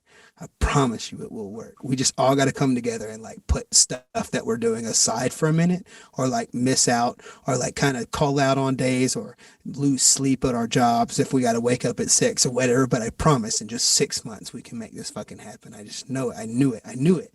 And we got all the guys together. And the first time I saw it kind of work was we did this, we did the first single I had released when I had 10,000 followers on Instagram, which was like huge for us at the time. This shit was crazy, because we was like, yo, we got the swipe up feature. That shit literally happened in like 6 weeks. Like we had put out the and we weren't even gonna do covers. I didn't even know that it was covers we were doing. Like I said, we were doing kind of like more hip hop related stuff. We were kind of like writing more songs that would kind of work the hip hop kind of stuff, but also work the singing kind of stuff. And so because of the hip hop stuff, that's how you got the 10,000 followers. Okay. No, I only had, when I got back from there, I only had 2,000 followers on Instagram. Oh, gotcha. But we had put out June 25th, we had did that cover of Michael Jackson's Rock With You, right? Because it was like 10-year death anniversary for him. So I was like, yo, let's put out a cover of him. Like, let's just see what happens, because I just want to pay homage. But I never wanted to be a cover artist. Yeah. I never wanted to do the cover thing at all, man. People would ask me forever, like, why don't we just do YouTube covers? And I'm like, fuck that, right? And then we did that song just because it'd been 10 years. And then sure enough, it just took off on Facebook. It went crazy. And then we saw like all this traction from New Zealand. And we had saw like one night we woke up and it was like 250,000 views overnight in New Zealand. And we were like, what the fuck happened? So at that point, we were like, okay, well, maybe we're just staying up late at night and we're like engaging with people. And on the other side of the world, it's daytime for them. Because I would be getting off at Chili's and we'd be recording shit at like 11 to 5, 6 a.m. and then back in Chili's by 11 a.m. What are you doing at Chili's? I was waiting tables. Oh, shit. Nice. Yeah, so I was getting off in my like whole apron and everything coming over. The second, so you can find like the second cover we did was this song called Rivers by this band 660, which is a huge New Zealand band from Auckland. And so we had saw on Facebook, we were like, look, we see y'all are engaging. What song would y'all like as a cover? And so many people kept saying 660, Rivers, or something else by 660. So, like taking off in New Zealand of all places, right. You know. And Michael Jackson. So we went and we recorded that joint right when I got off, and still in that YouTube video you could see it. It's like I just got off work and they had like built the instrumental and I came in and I was like, yo, like we built the whole thing, we did the whole thing, made the whole instrumental. I was like, hey, Team Fajita, help me quit my job. Chili's, fuck this shit. Like I'm about to sing this song. And the video starts off with that, and then that song blows up. And then we did I Can't Make You Love Me. And then YouTube takes off. And then it just kept going and going wild. And then I was like, all right, I guess we got to keep doing covers. And so then just kept I Can't Make You Love Me cover is fucking amazing. Like it's fucking incredible. Like your voice is thank you, man. What's so weird about that song, man? It's a one take song too, man. I literally told him when I had just gotten off of work and I had to have my dad's car back to him because my transmission was out. I had to go to my dad's, pick up his like whip and go to work. I had to have my dad's car back to him at 2 a.m. and it was like midnight. And I said, we have like 3 takes of this song. So I'll give you 3 takes, choose the best take, and that's what it's gonna be. And then I Can't Make You Love Me just did its thing and went crazy on YouTube, bro. Are you doing like a vocal warm up before you walk in? You just walking in cold and just belting? I know, crazy, I mean, I sing all day. You know what I'm saying? Especially when I was waiting. I'm always singing. It's my heart. You know, that's all I do. I walk around. I can't move anywhere without a note coming out of my mouth. It's it's the only thing in the world that gets me through. It's like the best thing in the world. Singing is so cool, man. It's Are the customers at Chili's digging it if you're singing? Like, are you getting better tips if you're singing?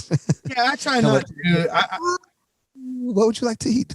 Yeah, I don't be doing. I try not to. I just try to do that in the back a little bit, before I come around the corner, because I know I'm already the face tattoo guy that works at Chili's. Man, at the time I was like covering, because I had just got these two and I had this one, and I was covering up with makeup every day when I went in. I had gotten this stuff called Glamouflage from Walmart, and I was like taking it on, learning how to do my makeup every day where you could hardly see it.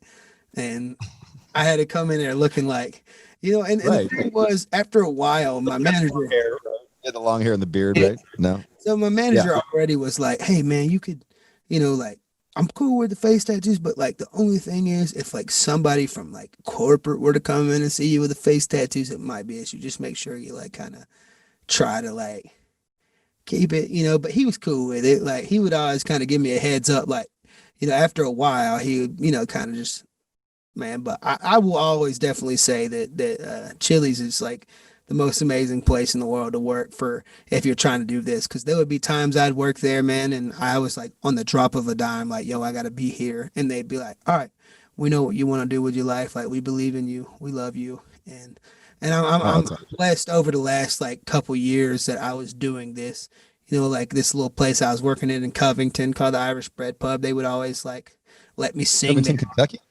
No, Covington, Georgia. Okay, gotcha. It's right east of Conyers, even. So it's east of Atlanta, about 40 minutes.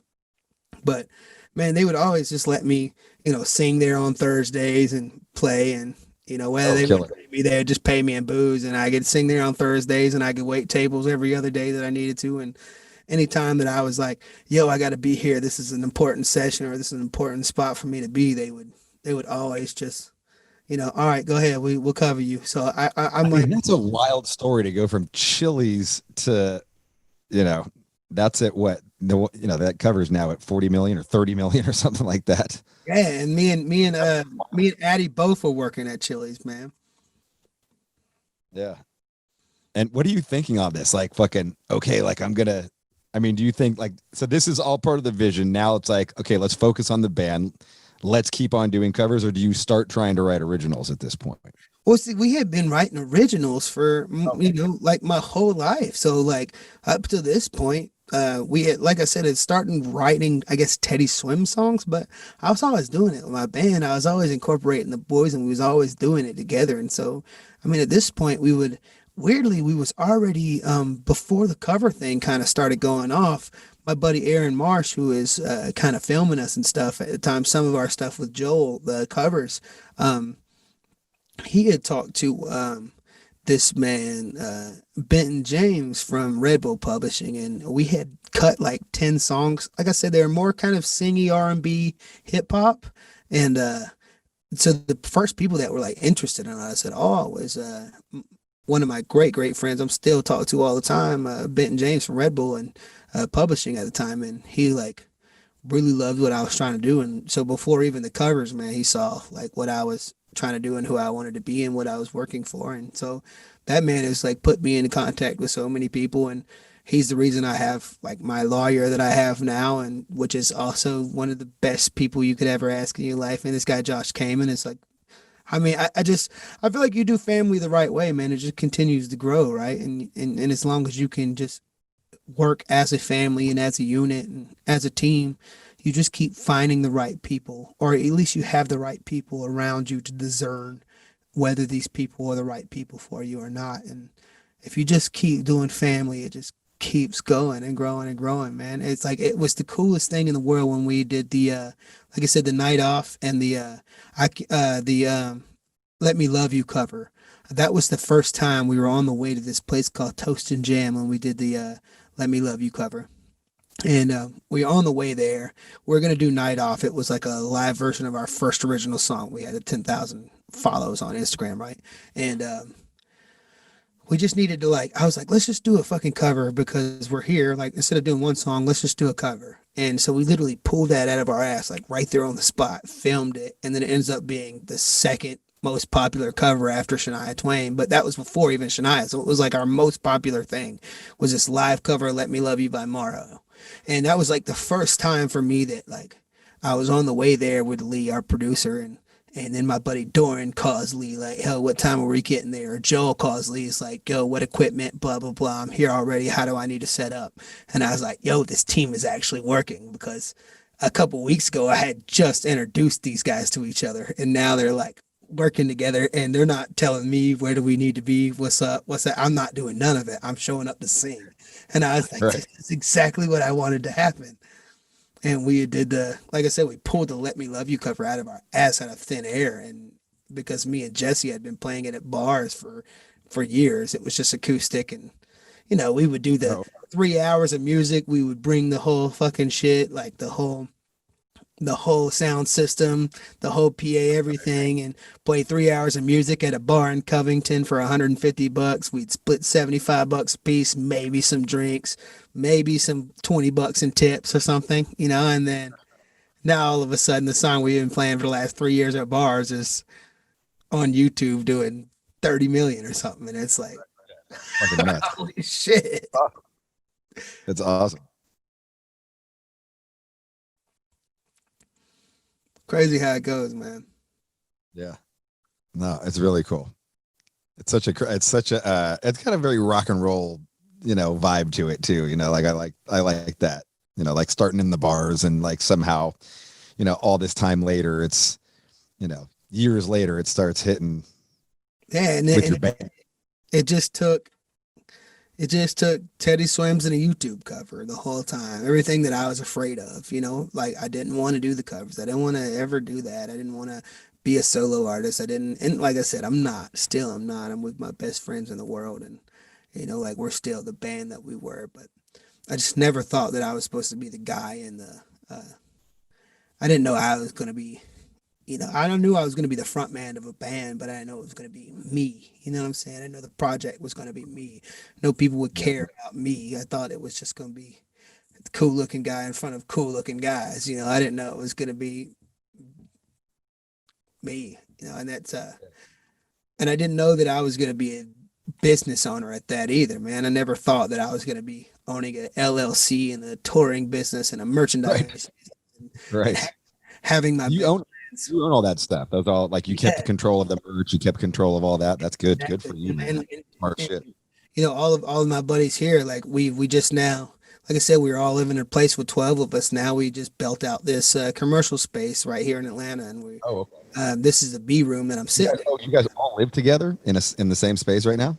What we Oh, did cool. for the whole last year, like it was 12 of us living together. Like all of us were living in the same house, and now I'm living in an apartment with my brother who distributes all of our merch and who is our like merch manager, and my girl, and we literally just like I live with my brother, and and then I'm like a half a mile from here, so I walk over here every day, and I'm like we're legitimate. We all come here, get here, and start our day and work at an office space now. And there's offices where my manager is, and an A and a B room studio, a place where we distribute our merch, a live room, and we built, and even our boys here built that. Like our guys, even my buddy Jesse and Doran that does all of our sound design and everything. He like built this studio from just a warehouse spot, and so we're like, it's just the 12 of us, and we've quarantined together for 8 months and now moved into an office building and not living together. And I mean, here we are, like really making some Right on, man. legitimate movements, which is crazy. Yeah, good for you. And What all is the that? boys are on salary now. Do YouTube stars get shit tons of pussy? When you get 40 million views on your Shania Twain videos, just girls just come out of the woodwork for you? And I would I will say, dude, as a chubby guy, I get more I get some attention that I didn't know that I ever but at the same time I try to just not focus on any of that, because we like at the end of the day, for me, it's like there's 12 guys here that are all counting on this to work and bank their life and they're living off of. And like I said, when we had our pianist, it's 5 kids, and so every decision I make, I try to make sure that I do it with making sure that none of them have to hurt, none of them have to want or be hungry for anything. And so as much as I like love the I can't I can never. I mean, you're a pretty flamboyant dude. Like you're Hell you're a yeah. good looking guy too. You're a good looking guy. So I can imagine girls are, and the songs you're singing are very much like, I'm sure girls would love the songs you're singing. But we also never know. Luckily, I'm stuck at home. Teddy Swift period. Luckily, I'm stuck at home. So it's you can't like go out on tour and fall into the trap. You know what I'm saying? So I also am thankful for that too. But I try to keep it as and I keep it as professional as possible. But it's always me and my boys, man, and it's me and my boys. And if you ain't fitting in with that girl, you ain't it. That's it. It's just me and the homies, man. Me and the boys is all it takes. But, I mean, we as men, we all kind of like, we I love a woman, man. I love the attention I get a lot of times, but I try to keep it. I try to keep it as PG as There has possible. been more. Like there's got to be now like a ton. I mean, your life went from working at Chili's to all of a sudden like Hey, 100 million views across like fucking 6 or 7 videos or something. Like yeah, know, but I mean, even then, man, we try to keep it.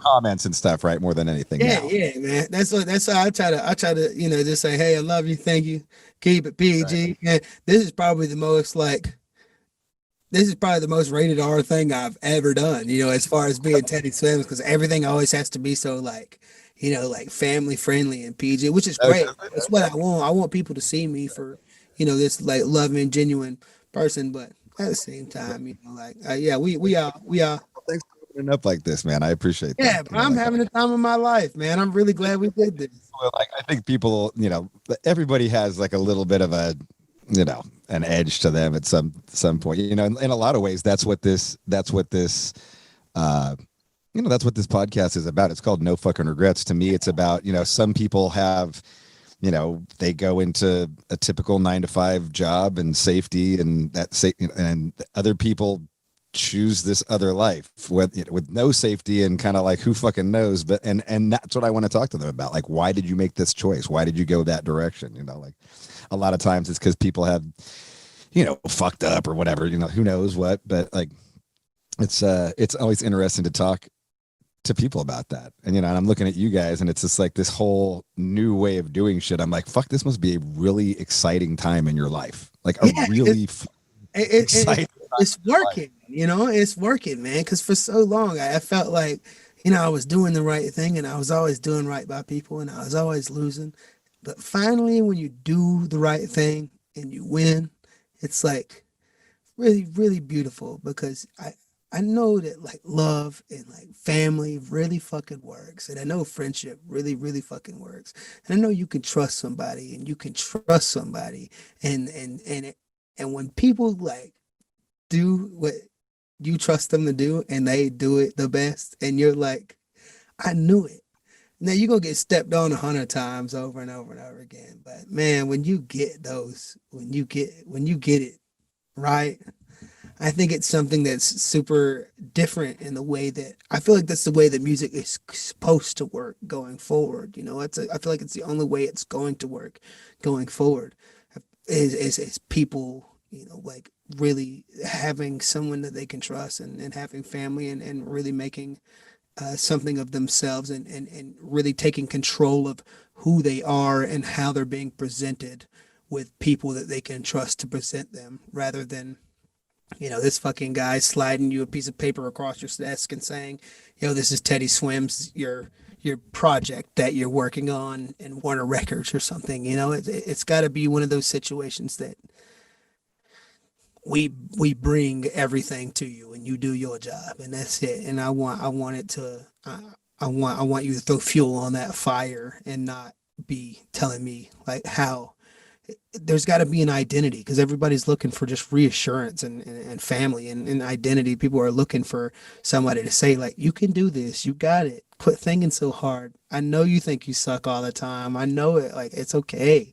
You know, and I think people need to hear that more than ever because it's nothing but seeing everybody at a place right now that's so divided. It's like it's so weird to look at people and see how you see people you grew up with or people that are having kids or are doing really well and traveling after high school and stuff and you're like, man, you know, imagine just coming out of high school and you're not doing anything with your life and you're trying so hard to make this happen but you're struggling and you're seeing people's lives not really as they are. You're seeing people's lives how they want to be portrayed and then you always feel like you're falling behind, you know, and I feel like that's such a curse of this generation and unfortunately the generation up underneath us because they just always going to feel like they're falling behind because somebody's doing better than they are and they're always telling themselves and comparing themselves to somebody or something else that they're saying all the time when they're scrolling and it just is so it sucks because you're just in this constant comparison of like why are you behind and when the reality is kids nowadays got the power already. They're already the ones controlling the world. They're already the ones running. I mean, you see TikTok, you see everything. These kids are already deciding the most powerful thing in the world. At 6 and 7 years old, they're already making world decisions. You know, and instead, when we're growing up, you're always being told like one day you got to be the guy or one day you got to be the guy. These kids at this age are already like making the decisions, but still feeling like they're behind and still feeling like they're not good enough or still feeling like their voices aren't heard. And I think it's, I think there's just something wrong with that, you know? Yeah. I you've been a pretty outspoken person for Black Lives Matter. Following you Hell on Instagram. yeah, man. Hell yeah. No, there was no kind of, it was like bold and out there, and I thought that was awesome. But that Yeah. that to me is just so important, man. As a person that has come up and appreciated and dived into black culture and black music, like how can I not? Like my favorite show of all time is Martin. You know what I'm saying? And I watched that show from the time I was a child till like that's my show I watch every night. When I get home, I turn that on. I pass out to. My favorite artists of all time are Stevie Wonder or Otis Redding or Marvin Gaye or Frank Ocean or like how can I sit back and say and do what I do without giving the credit where credit is due, man. How can I do what I do? I want my life to be that place that really like bridges the gaps and breaks those barriers. That's why for me it's always so important to do songs like, when we did the Shania Twain cover or we did the Summer Walker cover, right? I always use this as or the Her cover or Marvin Gaye for it. Instance, like what it say I did a Marvin Gaye What's Going On cover and a Shania Twain Still the One cover.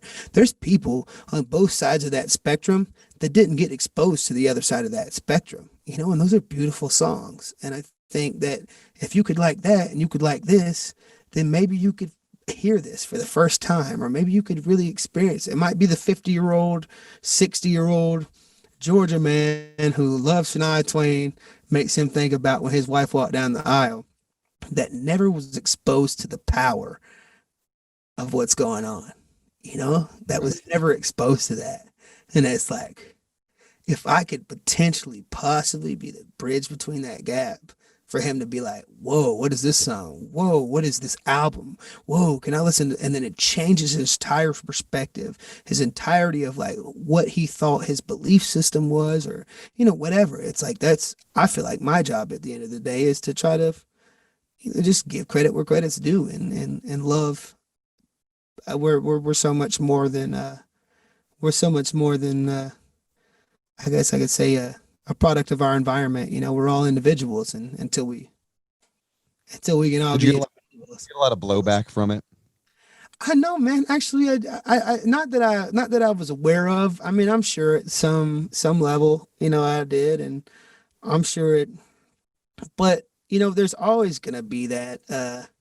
There's always gonna be that person that says, you don't understand where I was coming from on this, or you don't understand. And I don't ever claim to or claim to. All I can say is how I see the things. And I feel like if I lead authentically and honestly with a love and a genuine care, then I don't think I'll get blowback on situations. I mean, I know that there is I do always fear that there's this, like I always fear that somebody's going to think that I'm appropriating a culture, and that's the last thing that I ever want to do. And that's why I'm so hyper active about making sure that I give love and give respect and give honor where it belongs. So that way, if anybody ever feels that way, they can hear and understand and see situations like these and talks like these where they're like, man, actually, he is he's being straightforward about where he got what he does, and so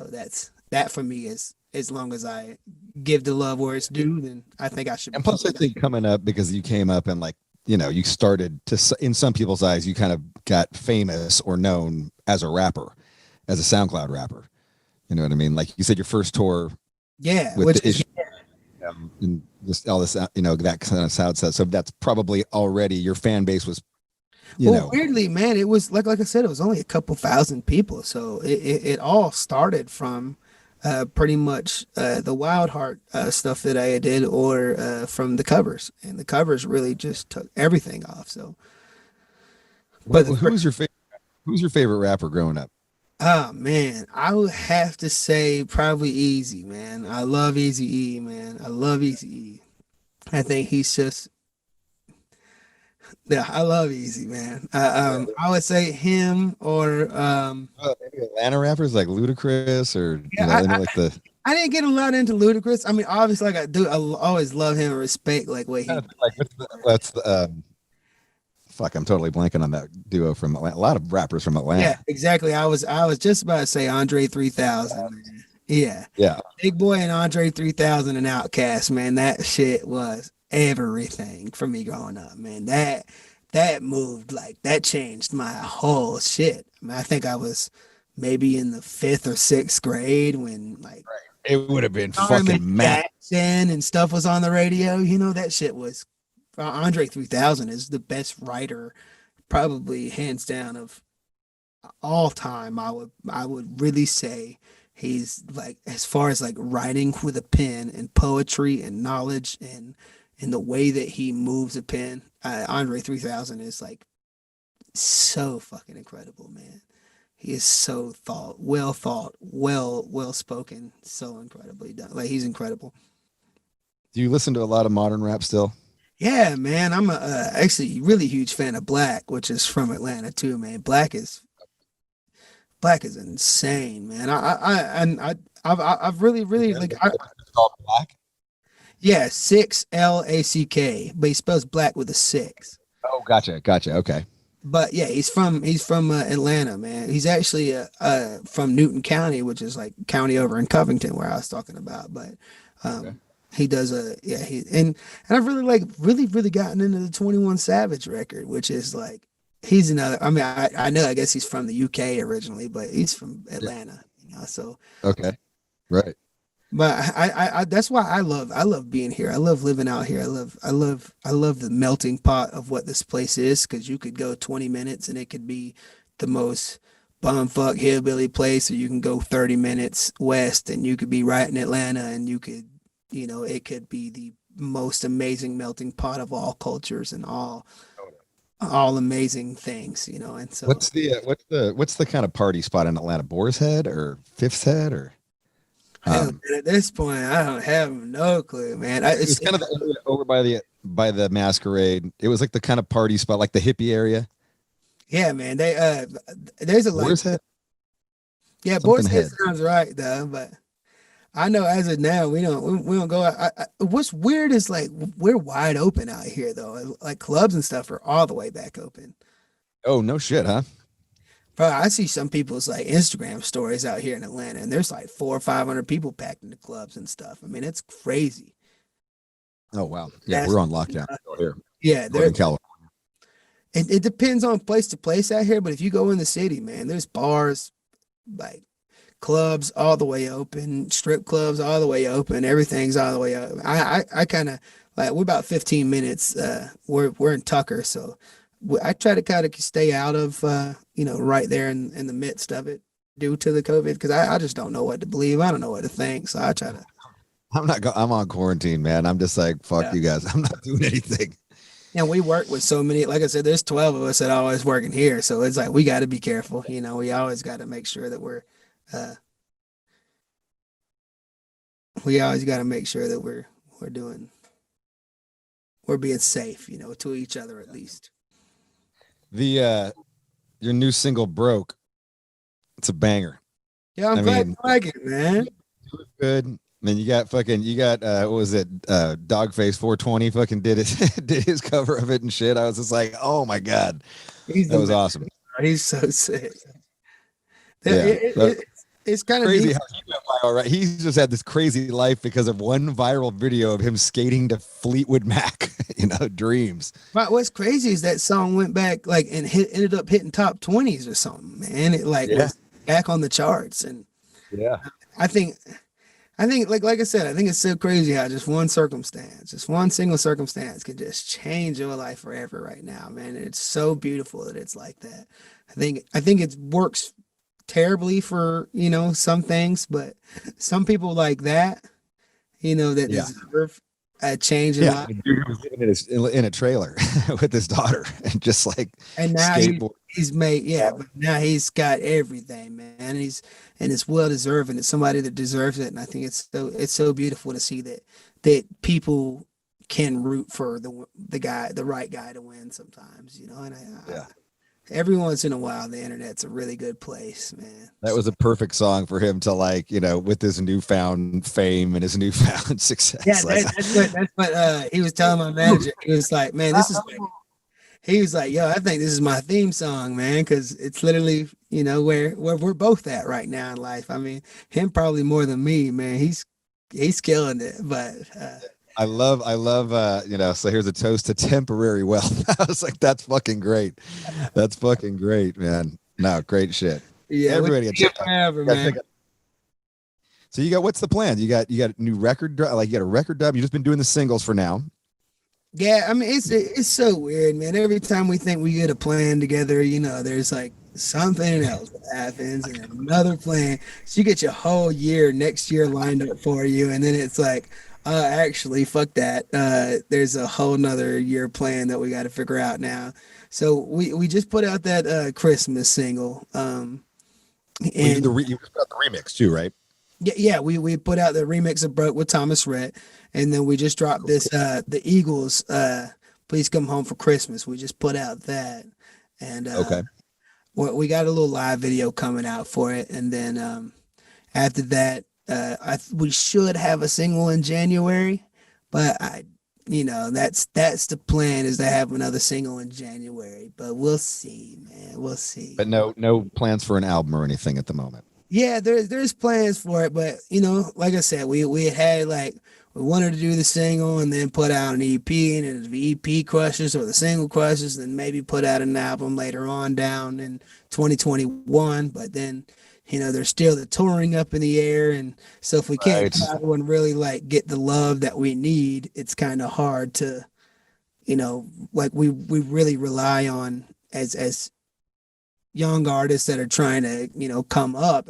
I really rely on big moments, and so if I can't take off and play those moments and feel those moments, then it's kind of hard to like really push those the way that they need to be pushed and really give them the energy that they need. So where we might have thought we were going to put out a song and then 2 months later or 1 month later put out another song, now we got to give that song some space to breathe, see what we can Right. get it to, see what ears we can get it to, see what playlists we can get it on, all that extra shit. And so it's just kind of like, I wish I could tell you like, yo, our next plan for this year, but it seems like something could happen by January. Next thing you know, we're not even putting out a song in January or February, or and so it's so but I understand. And I'm Air, yeah, it's really effing. you just gotta I think believe. looking at it, like, it's crazy because you're more known for your covers right now, and you're just starting to release your original songs. I mean, is there any kind of like, I got a friend in this band called Orgy, and they got really popular off of this song called Blue Monday. I mean, fucking massive, like, double platinum off of one fucking song that was a cover song, but the rest of the record was fucking incredible. Like, the rest of the record was 10 times better than the Blue Monday cover, but it's like, it still seems like it's a place. I mean, is that something that's in the back of your mind? Like when you guys start writing? Always, man.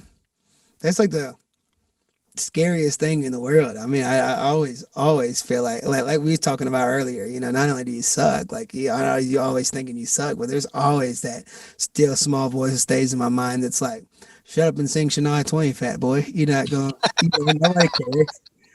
Like, there's always that, for sure, man. And at this point, we're sitting on probably 100 something songs that we've written over the last year.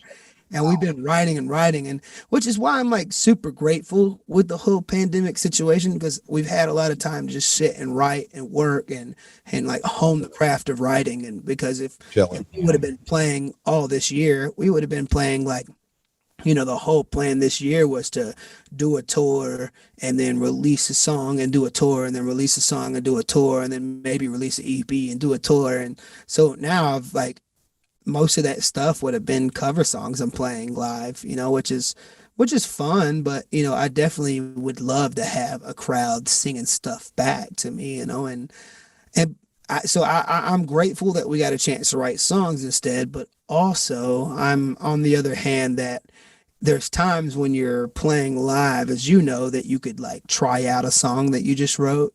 And if it like went good in the crowd, you could be like, all right, that's it. So for the last 4 cities, they really like this. Maybe this is a single.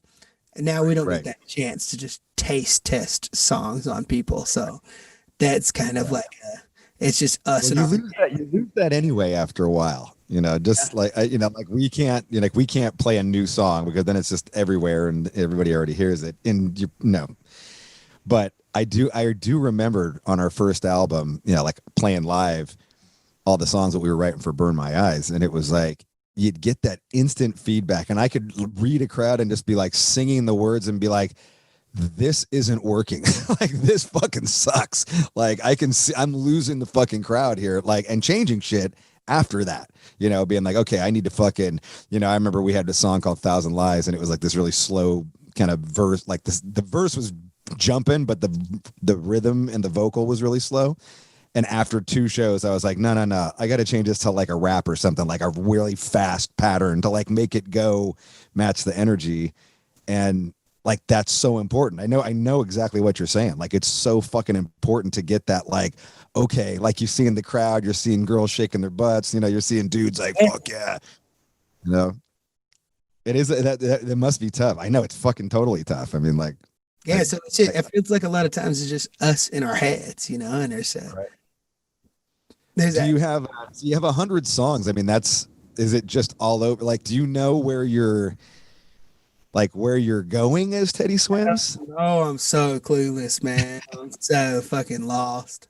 I think I think maybe that's like, okay. I don't know. I'm starting to like realize maybe nobody expects me to know, but also like, I think they do, because I know as a listener, I go to a certain person and a certain thing because I want a certain feeling, or like if I turn on, let's say like a, I don't want to call it, but like, yeah, let's say I turn on like a Louis Capaldi, I want him to be like, how good is that dude?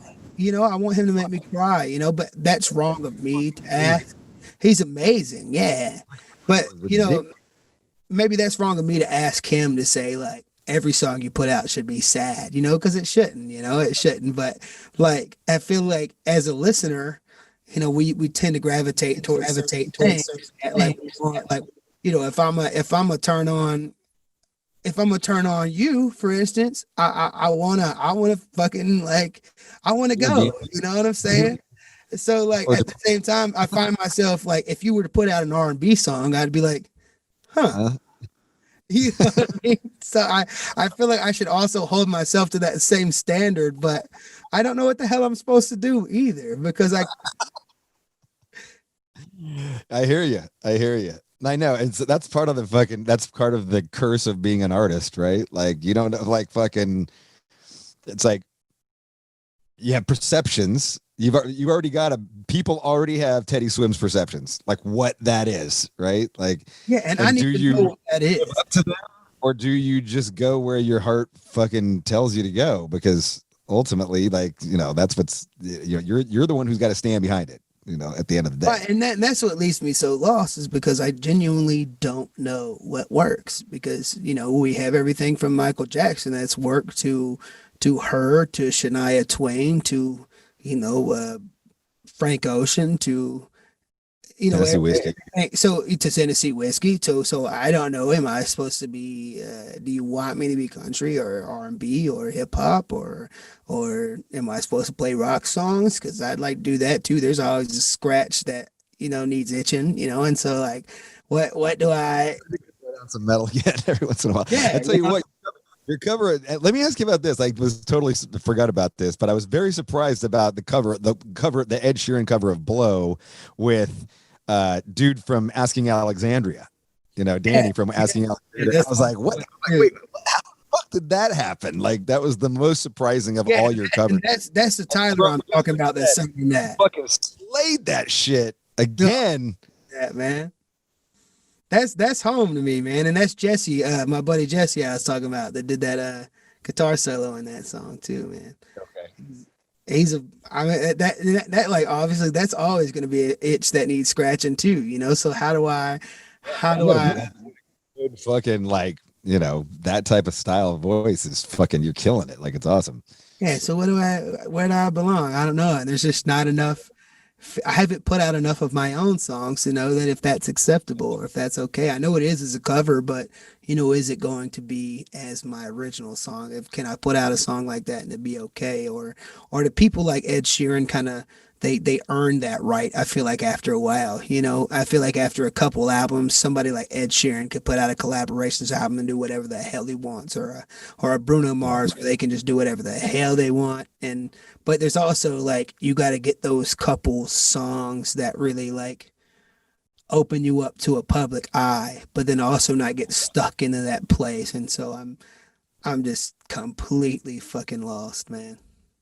To be honest, I have no clue what the hell I'm supposed to do. But I write the songs. I feel like I love that you're being so honest about that. yeah, I genuinely fucking love that, because so many artists are just like, oh no, like I had this super clear vision. I know what I'm like, and I often feel even now. Even I've been doing this for 27 years. Even now, I feel exactly how you feel. Like, what am I supposed to be? Like the guy that wrote my first album 27 years ago, drug dealing, fighting every fucking weekend, slut that I was. I'm not that dude anymore. Like I'm married, I got kids, like my life is totally different, and I still feel the way I do. I still am an artist, and I just try and follow that. It's wrong for me to tell you. What's that? Yeah, it's wrong for me to tell you like, well, if you got a wife and kids, you got to write a country album, brother. I don't know what to tell you. That's what we want from you. It's wrong of somebody to tell you.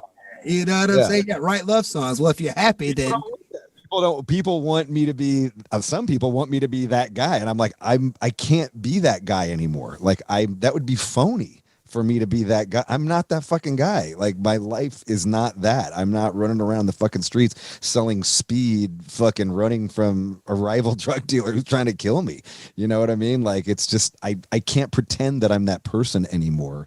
And so what do you do? And I think you just I think you trust your gut. Obviously I love playing heavy music, and it's always going to be Machine Head and heavy, and it's always going to have that fucking brutality to it. But you bring in those little things, and you try shit, and sometimes it works and sometimes it doesn't, man. And that's it. You just kind of get your best. I think in your case, you're putting out a record, you just try and get a collection of songs that sound like they go together. Yeah, I think that's where I'm at. Yeah, that's about it. And you just fucking. Like you're fortunate enough to be in a position where you've already got people who fucking, nobody gets 40 million fucking streams without people caring about you. You know what I mean? Like they, and you've got like a style and a charisma, and like, there's something about, I sat there and went down the YouTube fucking rabbit hole because you've got something that made me want to fucking watch you. You know what I mean? And so there you have that. It's just a matter of getting some fucking songs, and I do appreciate you being so honest about that, because I don't hear artists say that a lot. This is all I wanted out of this conversation, was to like seek some sort of advice and some sort of like knowledge and some wisdom from this. So you've done everything that I know. I was on your show, but really in reality I was like fishing for some sort of wisdom or some sort of knowledge that I could gain from you while I had you. So you don't need my advice. You've got 40 million streams on a video. I've never had 4 million streams on a video. I definitely, I should be asking you for advice, motherfucker. Yeah, shit, man. I am lost. You know what I'm saying?